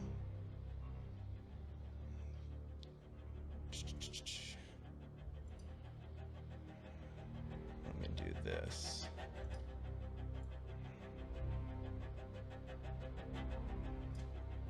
Okay. Go ahead and roll 5d8 for me, Shannon.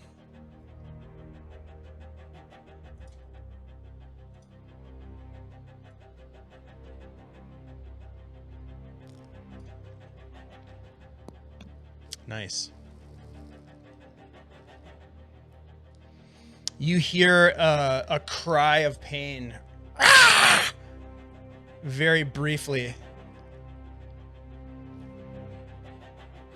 And oh man, come on. There we go.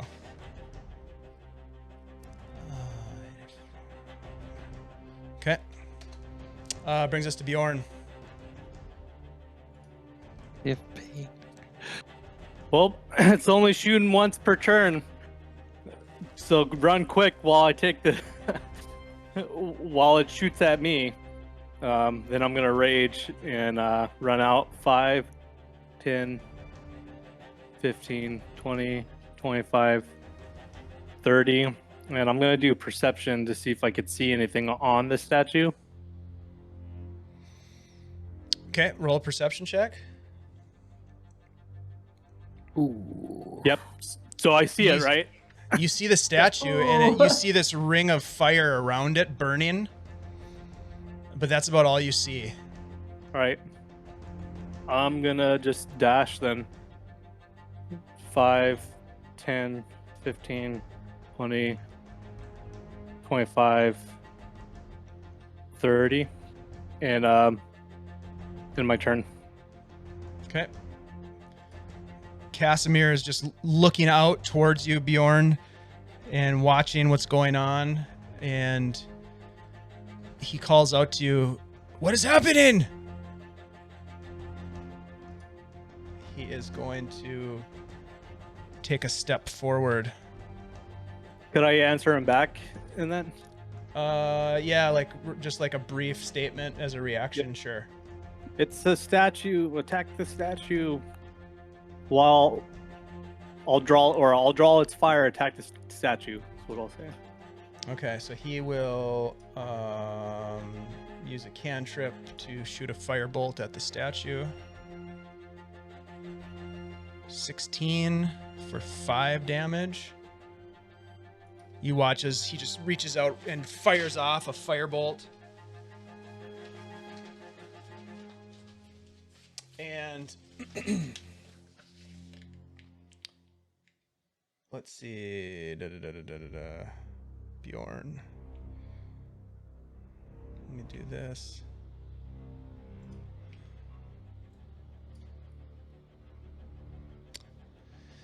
Bjorn, you hear him cry out after he fires off the blast. Oh shit. Con save. Casimir's gonna make a con save versus DC 14. He makes it, thankfully. But he does take...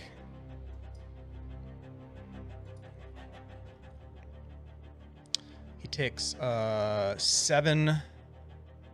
Okay, so oof, that's not good. You hear him cry out in pain, and he kind of drops to his knees, Bjorn.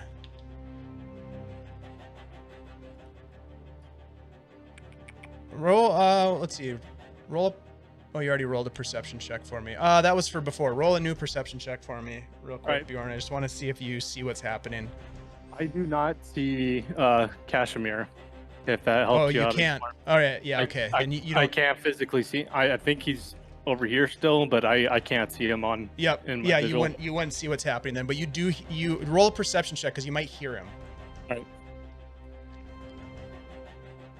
Mm-hmm. You hear him scream in pain. All right. Mara, it's your turn. Did I see a fireball go towards him when he's? or No, just- he shot a fireball, and so it Right. emanated from him and hit the statue. And then right after that, he cried out in pain. All right.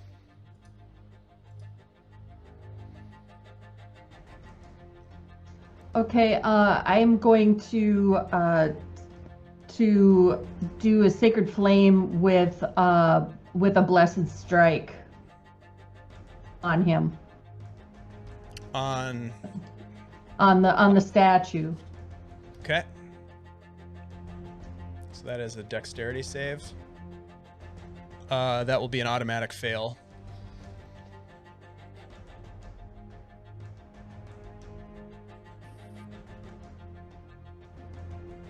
So do you get extra damage on that? Oh, it already rolled it. Oh, geesh. All right, so 4 damage. All right. You watch as pieces of the statue start to crumble and break off and fall to the ground below. Anything else, Mara? No, I'm seeing that this fire is doing damage, so I'm gonna stay right here because it's a good vantage point for me to throw fire at it. Okay. Corben. Would I have heard Casimir cry out? Roll a perception check.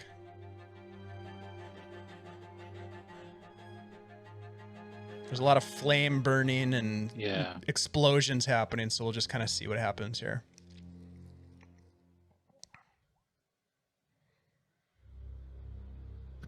Oh my god. No, you don't. Or if you do, you don't quite make it out as like a scream of pain, you know?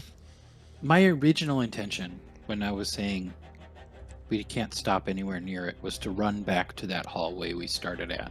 So Okay. I'm going to make a dash for that hallway. Okay.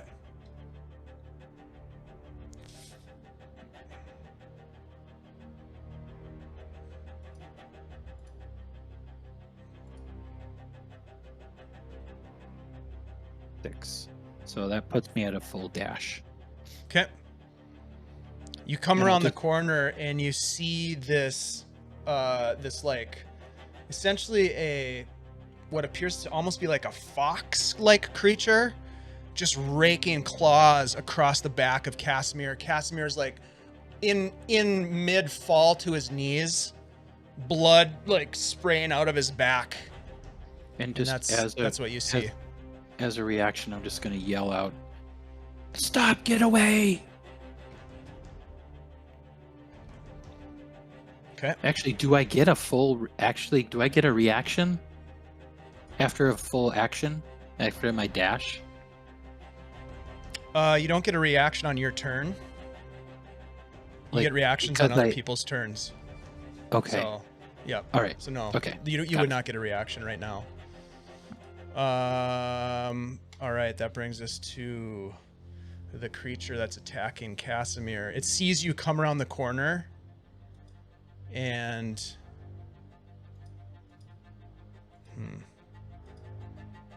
yeah, actually, I'm not. It disappears. What?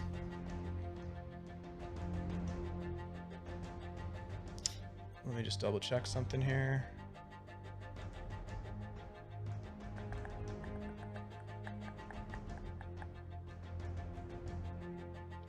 One sec. Yeah. Yep. You watch it as it just fades away into the nothing. Bjorn, it's your turn. Oh, damn it. I didn't take any damage. All right. I'm just gonna...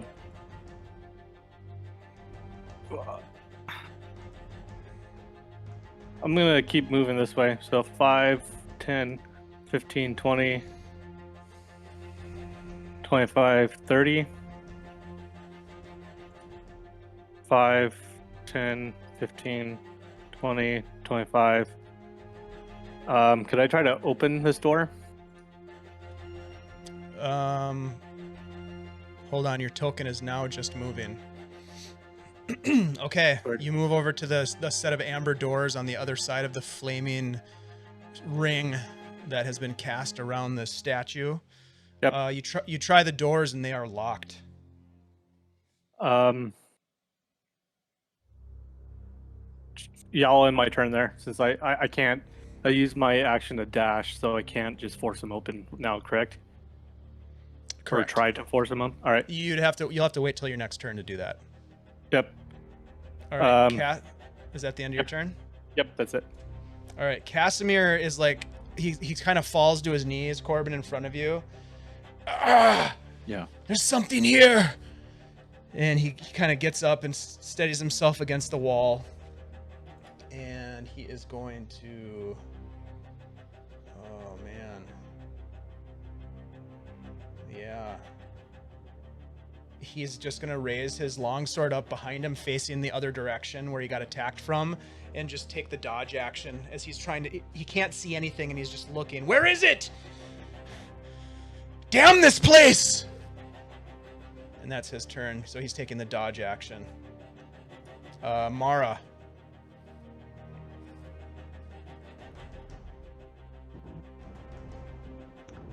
I am going to I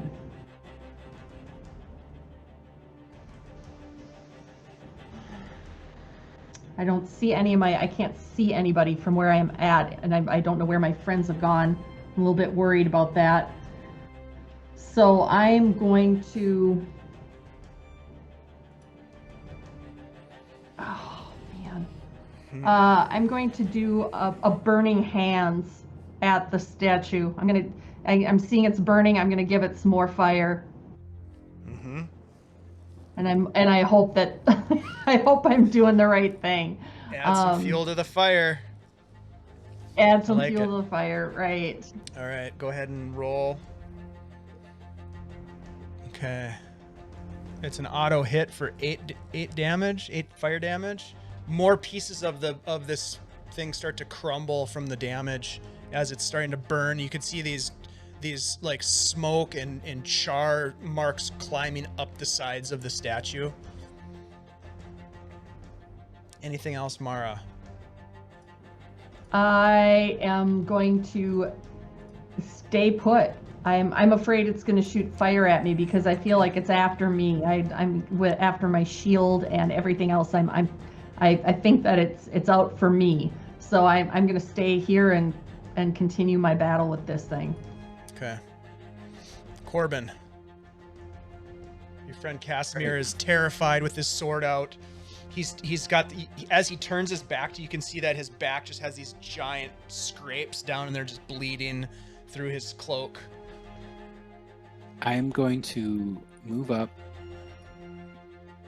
pull my sword, but actually no, I'm not gonna pull my sword. I'm gonna put up my shield, and just because I saw that thing in front of him, I'm just gonna you watched, and then you watched it disappear. Yeah, I'm just gonna reach over and grab its chest and use lay on hands to give him 10 hit points. Nice. Okay, so he's back up to... Man, he was close. I mean, he's still not good, but that's better. Yeah. Is that your action? That counts as an action. So okay. I think that's pretty much what I'm gonna do. I'm not gonna move from here. I'm just gonna shout out that I'm gonna shout to Mara. Mara, there was something here by Casimir, but it disappeared on us. And I'll leave it at that. Okay. And I'm going to yell back, thank you, and wish for about the 100th time that I had better music or magic skills, and wishing there was a way that I could shield myself and my friends.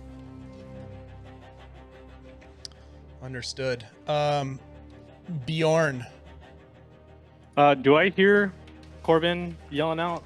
Yeah, you can hear it. It basically echoes throughout this whole chamber. I'll try to force this door open. Maybe it locked itself in here. I'm just looking for an enemy. I'm just like going nuts because I just can't find shit to attack. It's like, what the hell's going on here? So yeah, I'm gonna try to slam down this or break open the door. So are you trying to force it open or break it open? It's kind of subtle different. Okay, so roll a strength check for me. All right.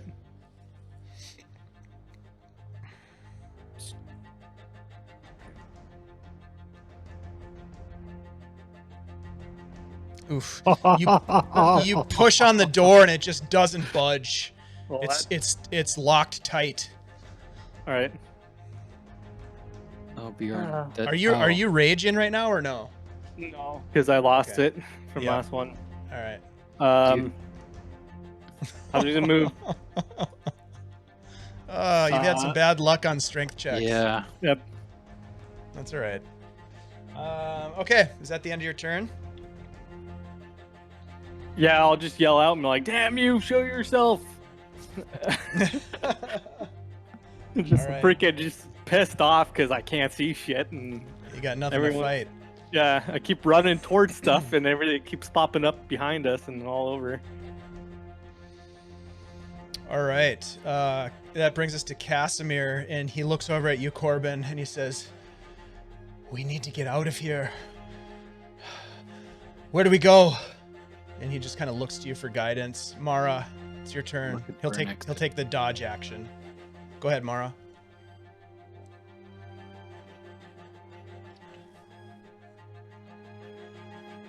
I'm deciding here. Okay. I'm gonna give it a guiding bolt this time. Okay.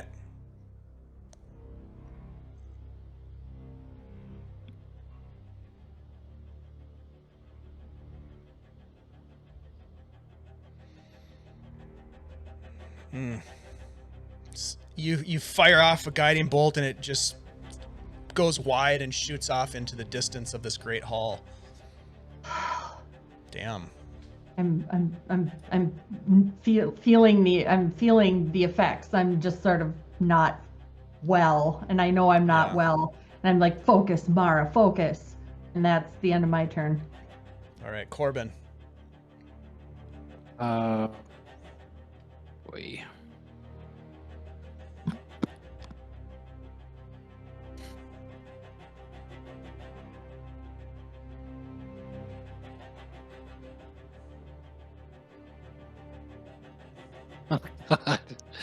Unknown enemy. I can't do anything. No, I don't know what's going on. Like, welcome to the just Amber chaos. Temple, guys. Yeah. There's nothing to swing at. We're in initiative. Fuck. Let me just Bjorn running back and forth. Where are they? Where are they? let me review my spells real quick, just to make sure I don't have anything I can use here. Shit. I know this is a tough one. Oh, fuck. All right. I'm going to suggest to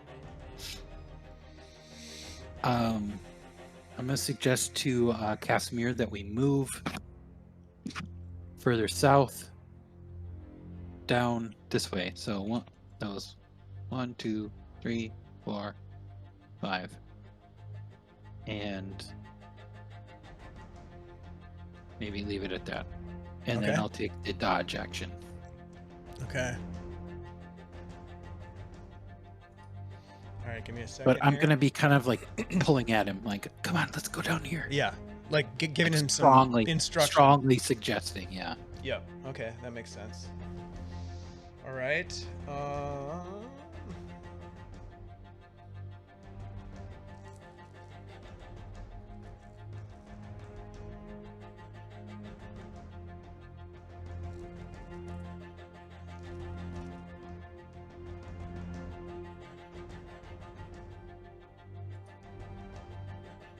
Okay. Perfect. Bjorn. I'm going to. I'm gonna rage, so I'm just getting pissed off, and Rage at door. rage at the door again. So I'm gonna have advantage. Wow, really? 13, 14. Ooh. Like, You're just going. Come on, open. And Nothing? it doesn't budge. All right. Well, then I'm just gonna turn my sight on the statue, and since I'm sorry, freaking it's not raging, funny. and 5, 10, 15, 20, and I can't attack it, right? You can attack it. This- Yeah. All right. Actually, hold on. No, you already used your Because I action. use my action to. Yep. So I'll end my turn, and since I end my turn in this flame, do I take some damage? Yep. All right, sweet. 5d8. Shannon, go ahead and roll 5d8 for me.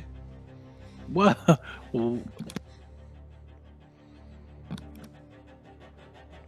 All right, so take Half half, of damage. 16. Yep.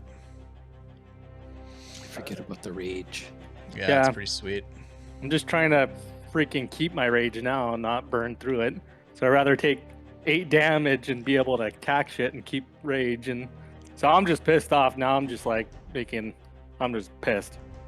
So And you walk that's- up. You walk up to the statue through the fire, burns you, Yeah, and you're just trying to like attack you're just something. looking like. I just want to attack some shit. Like I just want Yeah. an enemy. So I'm just Yeah. now I'm just like fuck it. I'm just gonna attack this thing. That's it. Casimir follows right behind you, Corben, and gets up against the wall and takes a dodge action. Mara, it's your turn. I'm going to hit it with another guiding bolt. Okay. 'Cause I don't miss, man. I'm not happy either. I'm not raging, but I'm as ragey as Mara can get. Cleric Rage. Yeah. There you go. Boom! Nice. You hit it with a bolt, and you hit it right in the head, the back of the head of the statue, and you just see it go kind of slow motion, and it falls off and rolls to the ground, and rolls into the center of this room, and you essentially decapitated the statue. Nicely done. Anything else Awesome. from our cleric, our raging cleric? I'm just gonna kind of like for a second just sort of like lean against the door jam, and I'm just sort of surveying. I'm trying to see where my friends are before I make any kind of movement. Okay. And how long does the wall of flame last for? 1 out of minute curiosity. total. Okay. So I'm not sure how many rounds it's been, but Hasn't We'll have been to- 10, right? I don't know. no, it Or hasn't is been it 10. 6 seconds around. It is, so it'd be 10 rounds. It has not been. It's probably been about 3 or 4 rounds. Corben.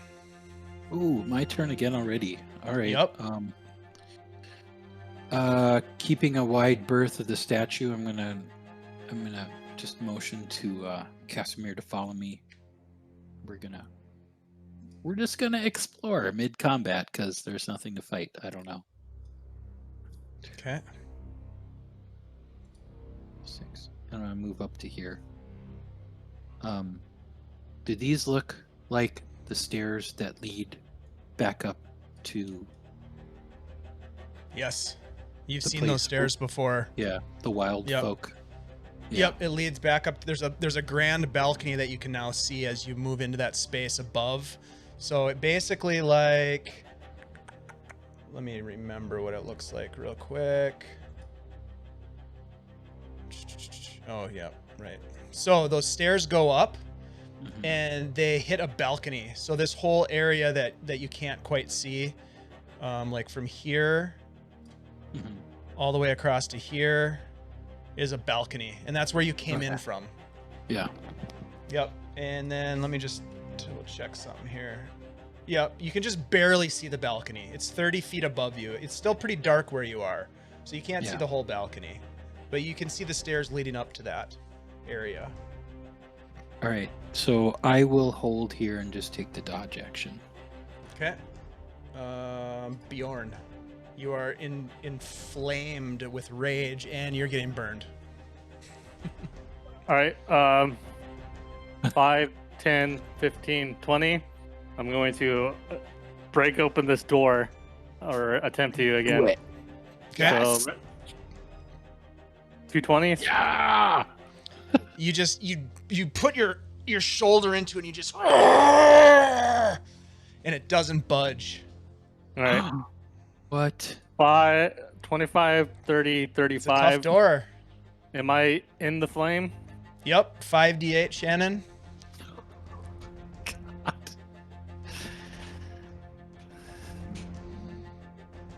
So half Damn of it, 23. Shannon! Oh, it keeps rolling high too. All these. Yeah. So was it 12 damage? 11. Sorry. 11 damage. All right, and I'll You can end my take it. turn. Just 'Kay. screaming. I'm like, ah! Casimir will follow you, Corben. He doesn't know what else to do. He's hurting. Mara, back to you. So You watch as your friend Bjorn just goes into the flames and burns himself, runs back out, and then runs back in and burns himself again. and I'm just shaking my head, going, "Oh my God, is he hallucinating again?" So I'm gonna keep a wide berth so that I don't get burned. And each one of these is 5 on this one. No, it's Each like one No, of they're these- 10. yeah, They're There's 10? 10. Okay. You know, and just so you know, like you can drop a spell anytime you want. So you can Okay. leave that. You can certainly leave the fire up, but if you wanted to, you can be like bonus action gone. Okay, I did not know that. So I'm going to make it go away because I don't want him to get burned anymore. Okay. And I also want to get over to him. So I'm about here. Okay. Bjorn, are you okay? Are you okay? Because I think he's delusional because why would he run into fire? I'm like, What? Bjorn. Look at you. These damn doors! And that's my reaction. All right. Anything else, Mara? that's D&D. That's D&D You in a still have nutshell. an action. Yeah. These Oh, doors. I still have these. I'm going to let's see if I have any. I have one of these left. Running out of spells, Yes. man. I'm going to I'm gonna cast a. Well, I better double check and make sure that I have the distance here.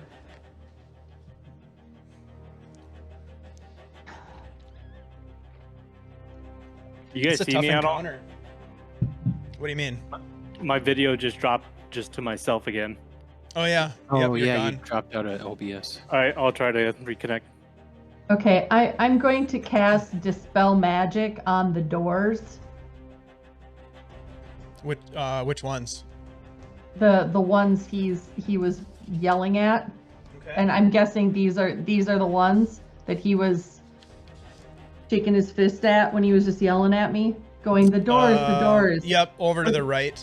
These right here? Yep. Okay. So that's I'm gonna cast Dispel Magic there. Okay, give me a second here.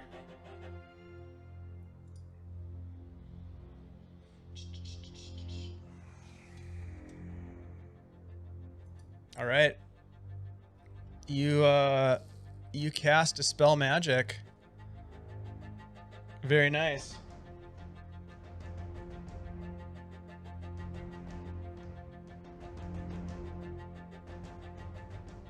Okay. Anything else, Mara? I'm just waiting to see what happens to those doors. Okay. Corben. Right, just hearing those guys yelling in the distance, I'm just gonna move to motion to Casimir. We move now, and just start dashing. So we're gonna go rock tool. Sorry.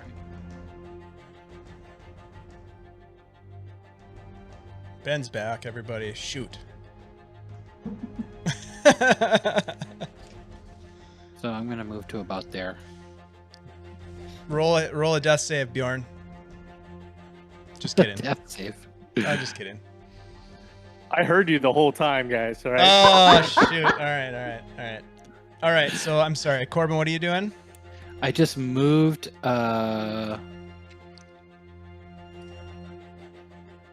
Wait, I don't know if Oh I sure. took a full dash. Yep, you're out. Did I You're out in the middle. 5. Was 10, that a full 15, dash? 20. Yep, that's 60. Okay. Yep. That was my full dash. This is a big room. Yeah, I know. That I'm Yep. trying to not make it so big. Yep. Okay, so you dash across there. That brings us to Bjorn. All right, final attempt on these doors. I'm gonna 5, 10, then rush at it and slam into it. Okay, go ahead and roll your athletics or strength check. Excuse me. Yeah, nothing. Yeah. Luckily, the Dispel Magic idea worked, and the doors open. Yes. Oh, yeah, nice. Yeah. Nicely So done. 5, 10, 15. Do I see anything in here? You look inside the room, and you see before you piles of treasure heaped against the west and east walls of the room. 6 piles, in fact, glimmering. Well, not really glimmering because there's no light, but you see these piles. And Right. let me also just double check something with your token. Yep, you can. Well, from where you are, you can see 1, 2, 3, 4. You can see about 5, but there are 6 Right. in there. Yep, you're not fully in the room yet. I'll step in. Okay. Sorry, 5, 10, 15, 20, 25, 30, 35. And I see, it looks like a hallway that goes right there.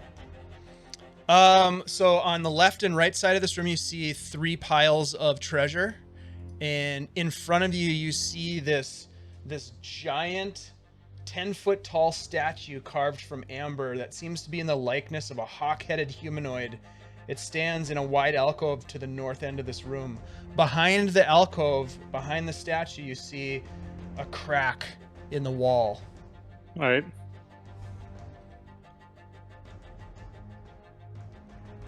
I'll call out to Mara. Mara, I think this is what we're looking for. Then I'll in my turn. Okay. Brings us to Casimir. And let me do this. This is what you see in front of you, Bjorn.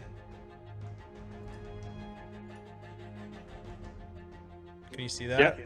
Yeah. So Looks it's an pretty- amber statue of like this hawk man. It's pretty sweet looking. Yeah, it is pretty cool. Let's carry that out with us. I love it. All right, that's it. Okay. All right. Let me do this.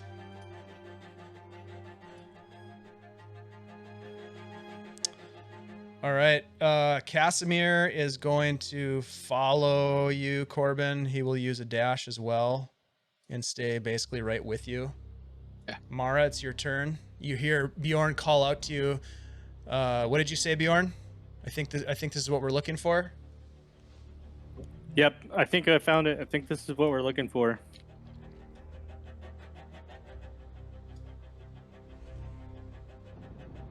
All right. And I didn't take a chance to react to that. I can hear him because everything's echoing, right?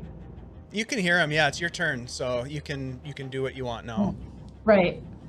Right. So, Bjorn, stay put. 3, and then I think 30 feet is all I've got, right? You can dash. You can use your action to dash if you want, but you don't have No, to. I'll just I'm right. No, I don't have to. I'm right by Bjorn, so I'll be right here. And holy mackerel! Wow. The Holy Grail. How big is this thing? So you are inside of this room, right? And it is a 30-foot high ceiling room. There are 6 massive piles of treasure behind these amber doors in this room. And in the northern alcove, there is a 10-foot tall statue carved from amber in the likeness of some sort of a hawk man. Okay. I just want to know how big that thing was. All right. Wow. This is, I can't imagine this is the holy symbol. Is this even real, or is this like the food? I think it's in here somewhere with all the treasure. All right. Anything else, Mara? Use your movement. You've spoken. Do you have an action you want to do or anything? I'm going to, as my action, can I walk over and pick up a piece of treasure just to see if it's real? You could not do that. You would either need to use your dash as an action to get over there, and then you'd be able to pick up the gold. Well, you know what? Yeah, you could. It's not. You'd use your action to get there, and you can use your interact with the object to pick up some gold. Sure. Yeah. Yeah, I because I'm afraid it's like the food. I'm not sure if it's real. So I'm gonna go down. I'm gonna bend over and pick up a coin, look along the edge here Okay. to see if it's real. Like, do the Yukon Cornelius thing and pick it up and. I want to touch it. With my teeth. All right, teeth. Is it real? Roll a Constitution save. I knew it. I was gonna say, and as you do, And it's poisoned. No, I'm just kidding. I'm kidding. Hey, pretty good though. All right, so you kind of bend down and grab some of the gold, a coin off of the top, and kind of bite on it to see if it's real. Let's see. Actually, there are no coins in this pile. This pile, you see, there are these like blocks, like these ignits. They're like unrefined sort of blocks of what look to be a precious metal. Roll an intelligence check for me. And then roll a religion check for me. And then roll an arcana check for me. Ooh, Gee whiz. wow. I better start rolling something good here. There we go. You see a real quick scan during this 6-second period of time, or less, as you see a pile of what appears to be valuable treasure. And you reach down and you grab one of these ignits, and it's like an iron ignet that looks to be very valuable, but that's about all you get at this point. Corben. And it doesn't. it doesn't disappear in my hand, and that's what I was trying to Correct. find out. Yep. So It's all right, tangible. I've got it Yep. in my hand. Yep. Got it. Hearing the commotion to my north, I'm going to run.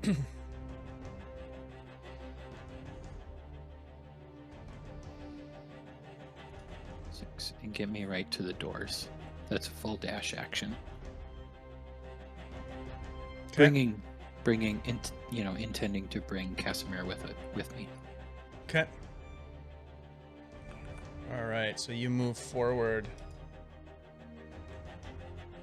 As you get to that point,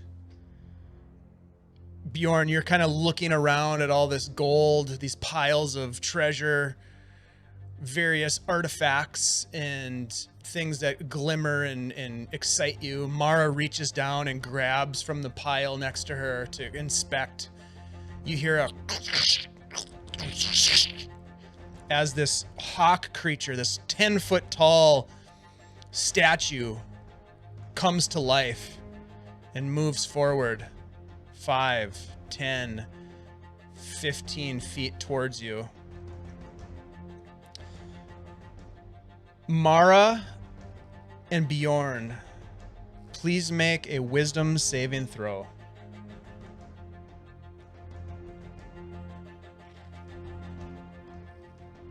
Nice. Oh, you motherfuckers. Nice. Yeah, that's what's up. Nice. Wisdom. That was what you needed. You guys are so freaking lucky. All right. Bjorn, this creature reaches out to you and grabs you on the head and just picks you up and tries to slam you down into the ground. Right. That was a great time to roll those rolls, guys. That was awesome. 20 to hit. 20 misses. So it reaches out and you duck out of the way, and it is going to try with its other hand to just bash you out of the way. It's going to miss with a natural 1. All right. Yes. That brings us to you, Bjorn. All right. I just smile at it and I'm like, finally, then I'm going to rage again and swing at it with my greatsword. Okay.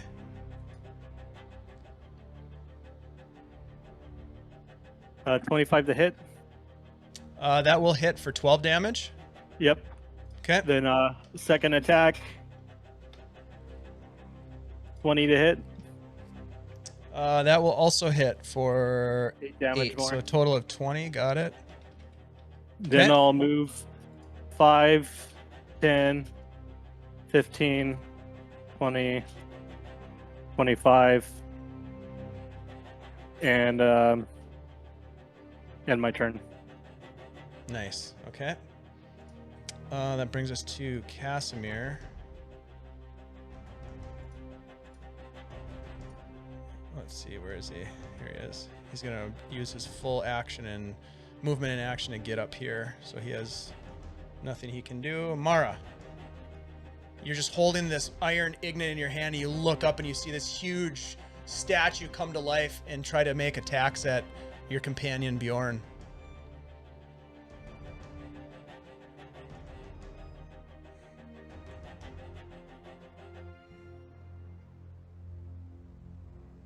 I'm gonna cast. I'm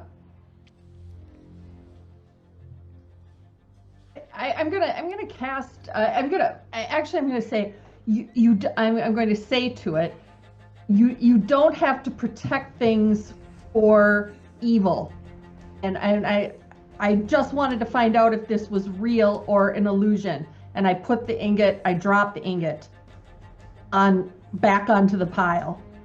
Okay. And that is going to be my turn. Okay.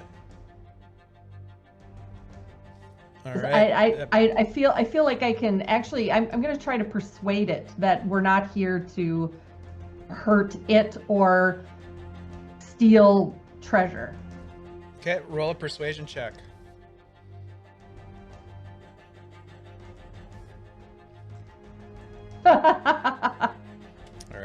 Corben. It laughs. All right. It doesn't seem So- to have any sort of like, it doesn't show any emotion. I'm going to rush in through the doors. See this giant creature. Mhm. 1, 2, 3, 4. And just automatically assume it's dangerous. So I'll attack it with the Sun Sword. Okay. Do I have an advantage with flanking right here? Yes, Okay. absolutely. Sun Sword. There it is. Okay.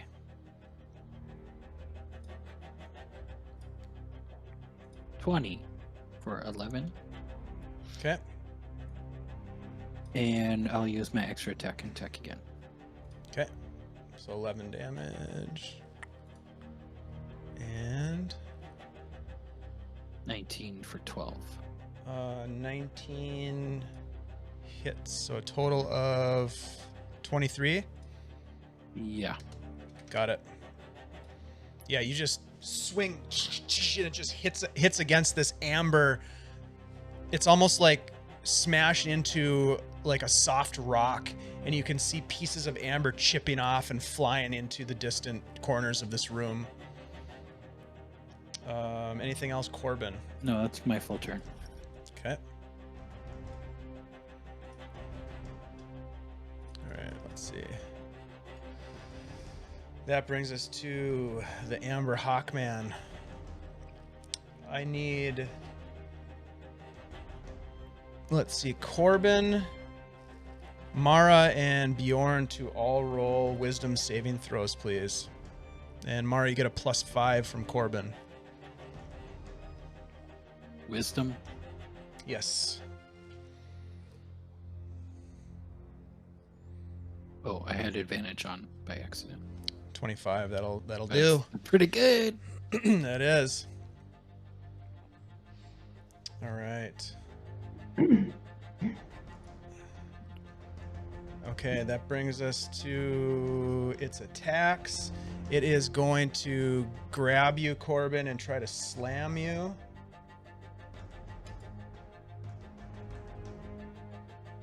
$22 to hit. That hits. So for 15 bludgeoning, it just brings a fist down on you and just slams it right into your chest. And you fall backwards, and it is going to take a second slam attack at you. 26 to hit. 23 bludgeoning this time. What? Oh my god. That brings us to Bjorn. So I ran behind it. Oops. Great sword to it. You said 23 bludgeoning? Yeah, on the Okay. second hit. So 15 and 23. Oh my god. That'll hit for 13. Yep, and the second attack. 13 to hit. That misses. All right. Just kind of grazes off of his like this rock structure that he's built out of. I'll yell at it and be like, "Hey, I'm over here!" Trying to antagonize it. Okay. And that'll be my turn. All right. That brings us to...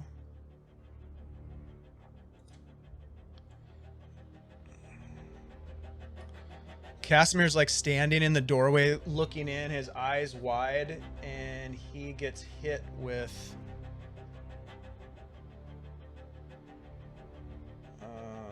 magic missiles.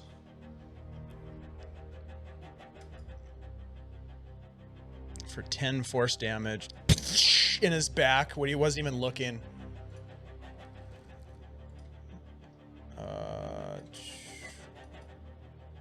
He's still up, but not great. Casimir, he is going to stumble forward and move into the room. 5, 10, 15. He's going to duck back here, And then he is going to cast. He is going to cast.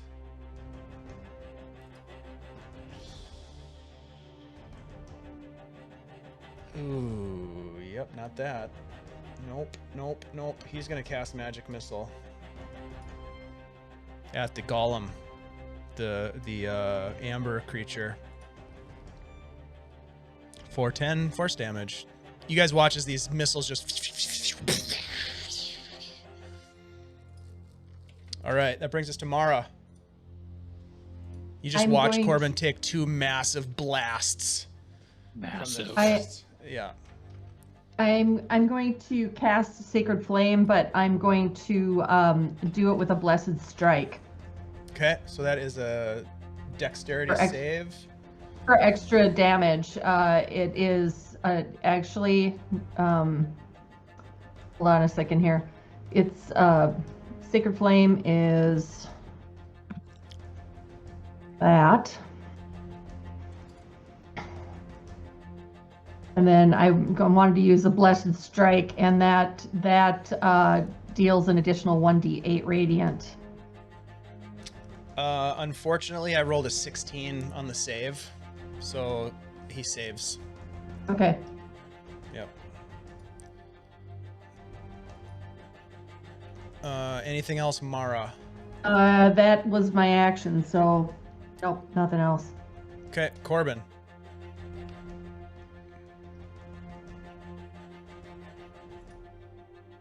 You're muted. Sorry, disregard that thing I printed into the chat there. All right. Just trying to figure out.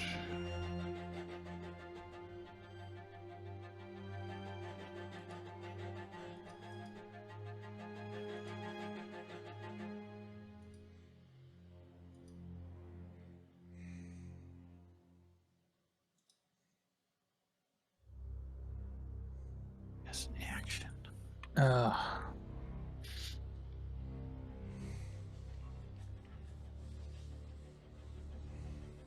I'm going to disengage Okay. and move back 1, 2, 3, 4. Smart. Get away from it because it just almost flattened me. It rocked you. Yeah, Yeah. that's my Okay. action. I don't have a bonus action that makes sense, so I will keep it at that. All right. The hawk statue turns to you, Bjorn, and is going to make a couple of slam attacks at you. 21 to hit. 22 for 16 bludgeoning. And the second one misses with an 18. Right.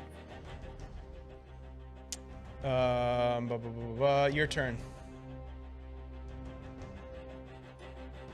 I'll do a attack. Sorry, I'm trying to update my health real quick.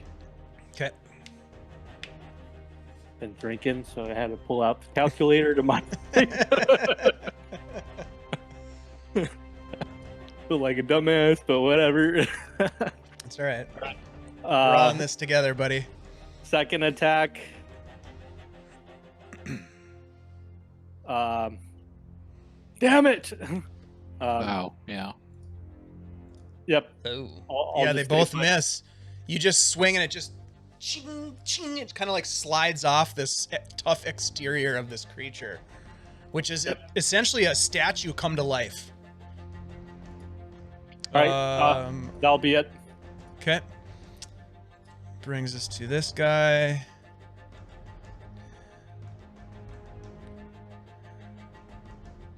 He's gonna get right there. And give me a sec here.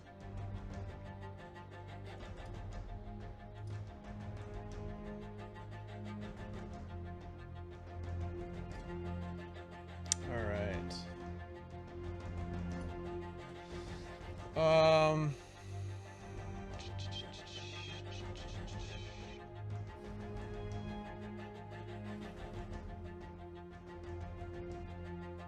Mara, you hear this buzzing sound as it gets louder, and you turn over your left shoulder and you look back. I'm gonna throw up a warding flare before I even look around, because I know there's all kinds of crazy stuff. So. Yep. Okay. Understandable. Unfortunately, this is a magic missile, so it's like an auto hit. For 8 force damage. So you get blasted by these little missiles that come flying through the doorway and jam into you for 8 force damage. Casimir, it's his turn. He comes around the door. He steps out. Let's see. There we go. He steps right here, and he looks out the door, and now he can see his attacker, I believe. Let me just double check that. Oh yeah, totally. And he is going to conjure a fireball.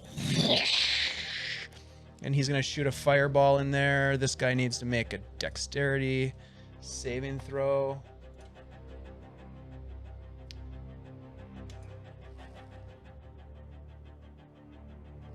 Against what? Against a 14. He got a 17, so he saves, but he's going to take half damage on a pretty awesome fireball spell. So let's see what he can do.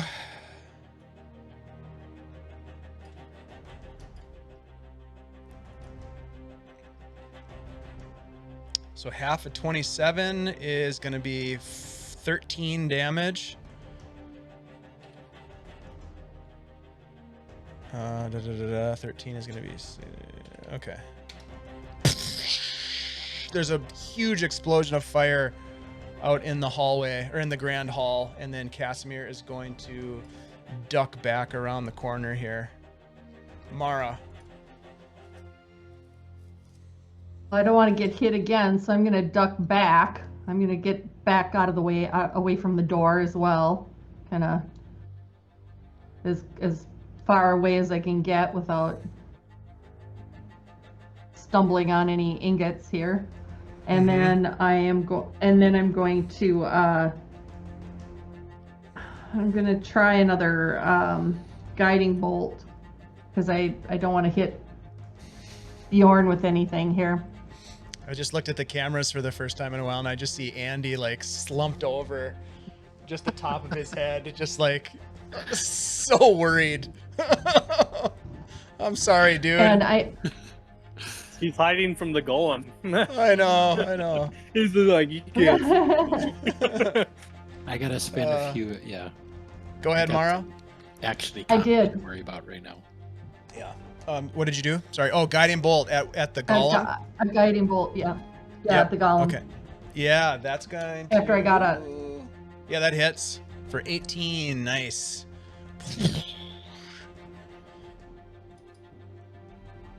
Come on. There it is. Okay. And that's it. I'm looking pretty rough, I think, right now. Yeah. Yeah, you're like kind of stumbling back over the pile of treasure and sort of getting back behind it as best you can, and then shooting off a guiding bolt.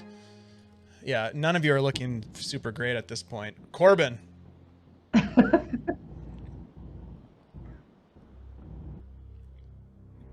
All right. I need to heal myself.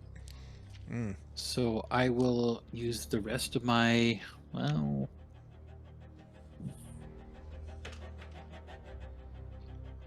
Hold on 1 second.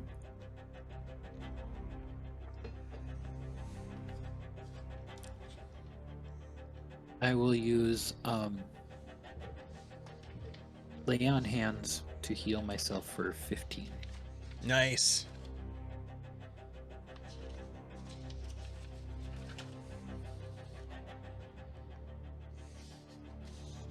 And that's your action. Anything else? My action, and then as a movement, I'm gonna go.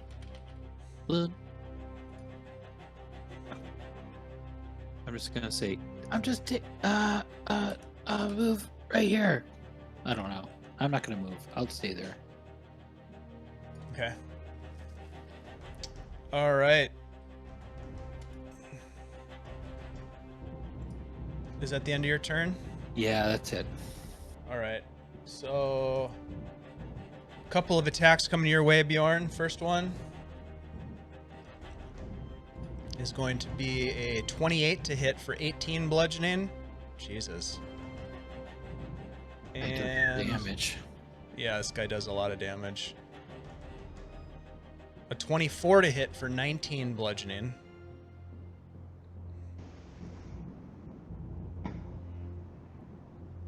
So a total of 37. And it is your turn, sir. Jesus, this is the Amber Temple. You said 37, so Yeah, 30. 37 total, so take half of that. So 18. All right. Wow. I'm going to shit. Enter. I'm going to attack it. Okay. I'm gonna recklessly attack it because Okay. it looks like he's just hit me anyways. So I'm gonna have advantage on these attacks. All right.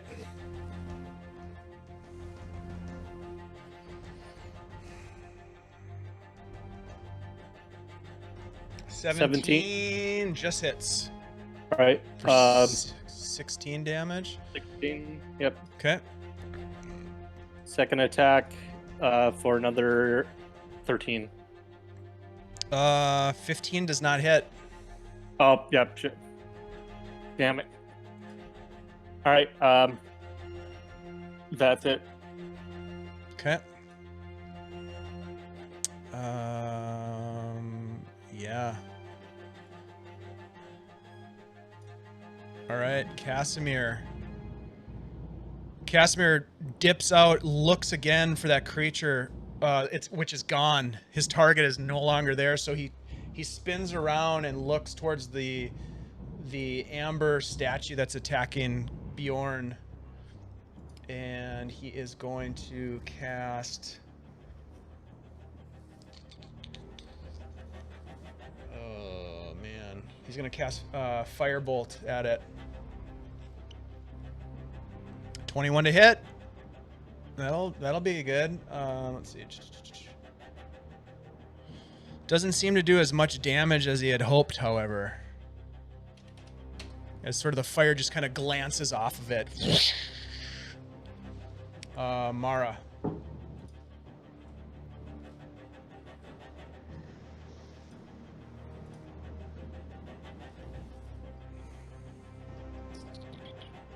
Okay, I think it's time to bust out my spiritual weapon. Mm.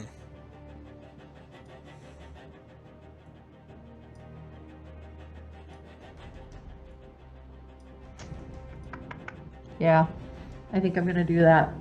Okay, so bonus action spiritual weapon. Where do you want to put it? Like right here? I'm gonna put it. Yep, right over this thing's head. Okay.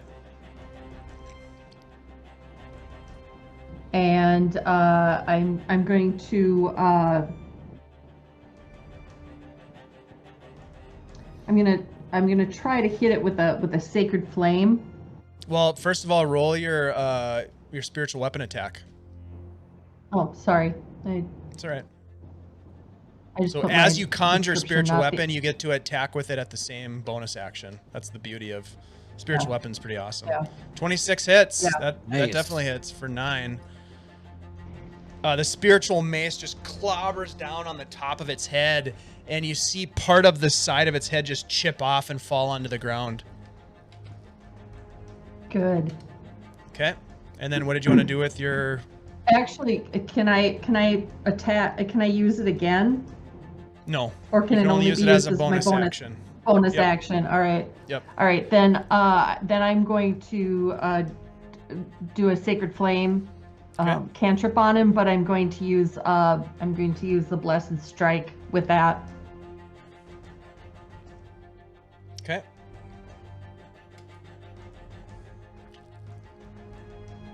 I rolled a natural 1, so it fails.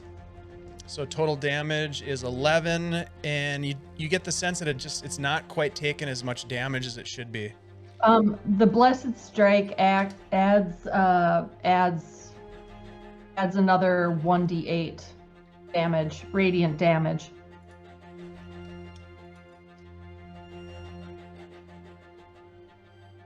Okay. So an additional 3. Okay. That's it. Okay. Let me just double check something here.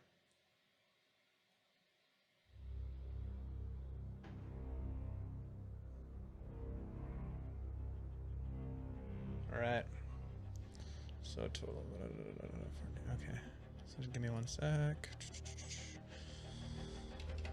All right. Corben. Oh. What to do?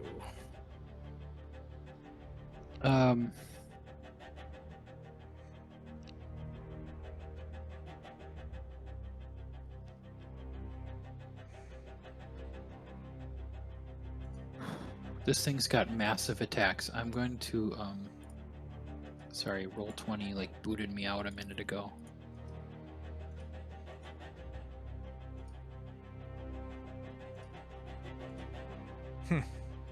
Weird. I'm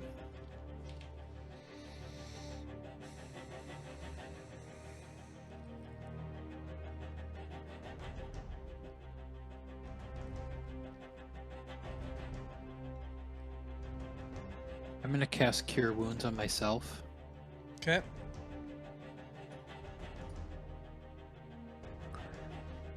One d8 plus my spell cast. So whatever your charisma bonus is. Sorry. I'll just roll the 1d8. Is there anything else that you want to do in terms of movement or bonus action?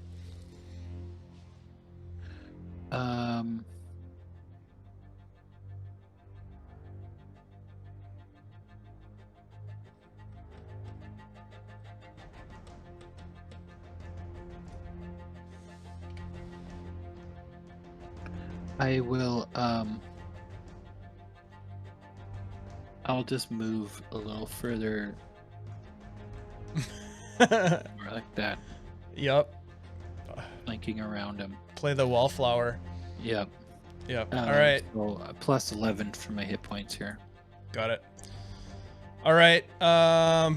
Bjorn, you're getting the brunt of this, buddy. Yup.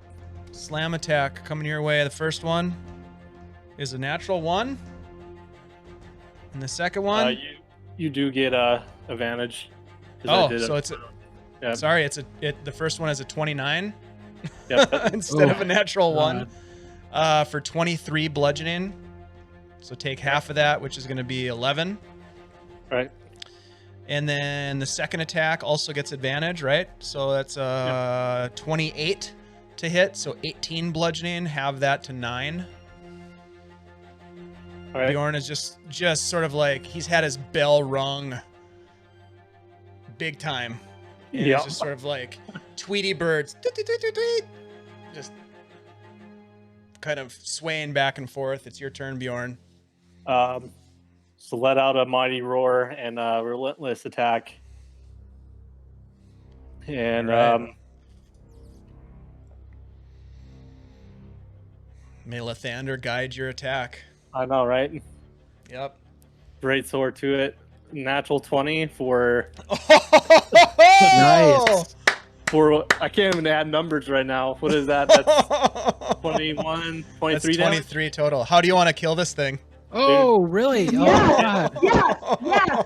Wow, I didn't think we were that close. Just get wrong, then I just like just look at it, then just fill with rage. Just all the veins start piping and like start blistering in my body, and I let out the strongest swing I've ever done before, and just lob its head right off, and and kind of just like land on my knee because I swung so hard and just spent. So As you swing, you jump up, you almost like climb up this thing and swing the greatsword as strong as you can and sever the head, and this amber head rolls off, goes flying across the room and hits that northern alcove area and just kind of like rolls on the floor around that alcove, that circular alcove, and comes back and lands at your feet. Sweet. And you guys have yeah. defeated the sentry of the treasury of the Amber Temple. Oh And my God. friends, that is where we're gonna go ahead and end tonight's session. We'll pick up here next time. 5 HP left. Oh man, I Yeah, didn't know you were that low. Yeah, that was not good, my friend. Good thing I did. That was a reckless tough attack. Yeah, Oh, no man. shit. Natural 20. That was amazing. Oh. Yeah, nicely done. You guys are all in pretty rough shape. This is a tough encounter. Yeah. We are. Yeah. Well, you couldn't find anything to attack, which was really hard, I think. Yeah. Yeah, was I rough. was running around like a chicken, got its head caught off, and I was just Yeah. like trying to. I don't even know what the hell was going on. I figured it was the statue shooting at us or something. Well, there's still Mystery Man bamfing in and out back there. Yeah. Right. I got damage with the two burns before I even started battling anything. That didn't put me in a very good position. Well, if it makes you feel better, we get to sleep on a bed of treasure tonight. That's the plan, see. man. Well, if see. If we get Either to sleep. Yeah, sleep we'll or see. die on. Yeah, we'll see which one it is. You guys are all in pretty well. Corben actually healed himself, so that's pretty good. But Yeah. No, I was like, oh, do I attack now? Like, I was just thinking, like, he literally did 38 points damage to you in that last round, and I was like, that would put me at 1 hit point, like if that hit me. So it's like, do I heal myself now, or like wait around and then attack him next round with like fucking full smites? just be thankful that you guys made all those saves that you had to make, because there was there was an additional feature of this guy that would have totally screwed you guys up if you hadn't saved. So thank God you guys made that save. That was huge. Anyways, wow, nicely done. You didn't die yet. Not yet. And yeah, It's that was a good battle. That was fun. Yeah, it was. It was a good challenge. All right. Anybody who's watching this on YouTube, thank you so much. We're gonna say goodbye. Thanks for watching. Thanks for playing, guys. That was super fun. Can't wait till next time. We'll see ya.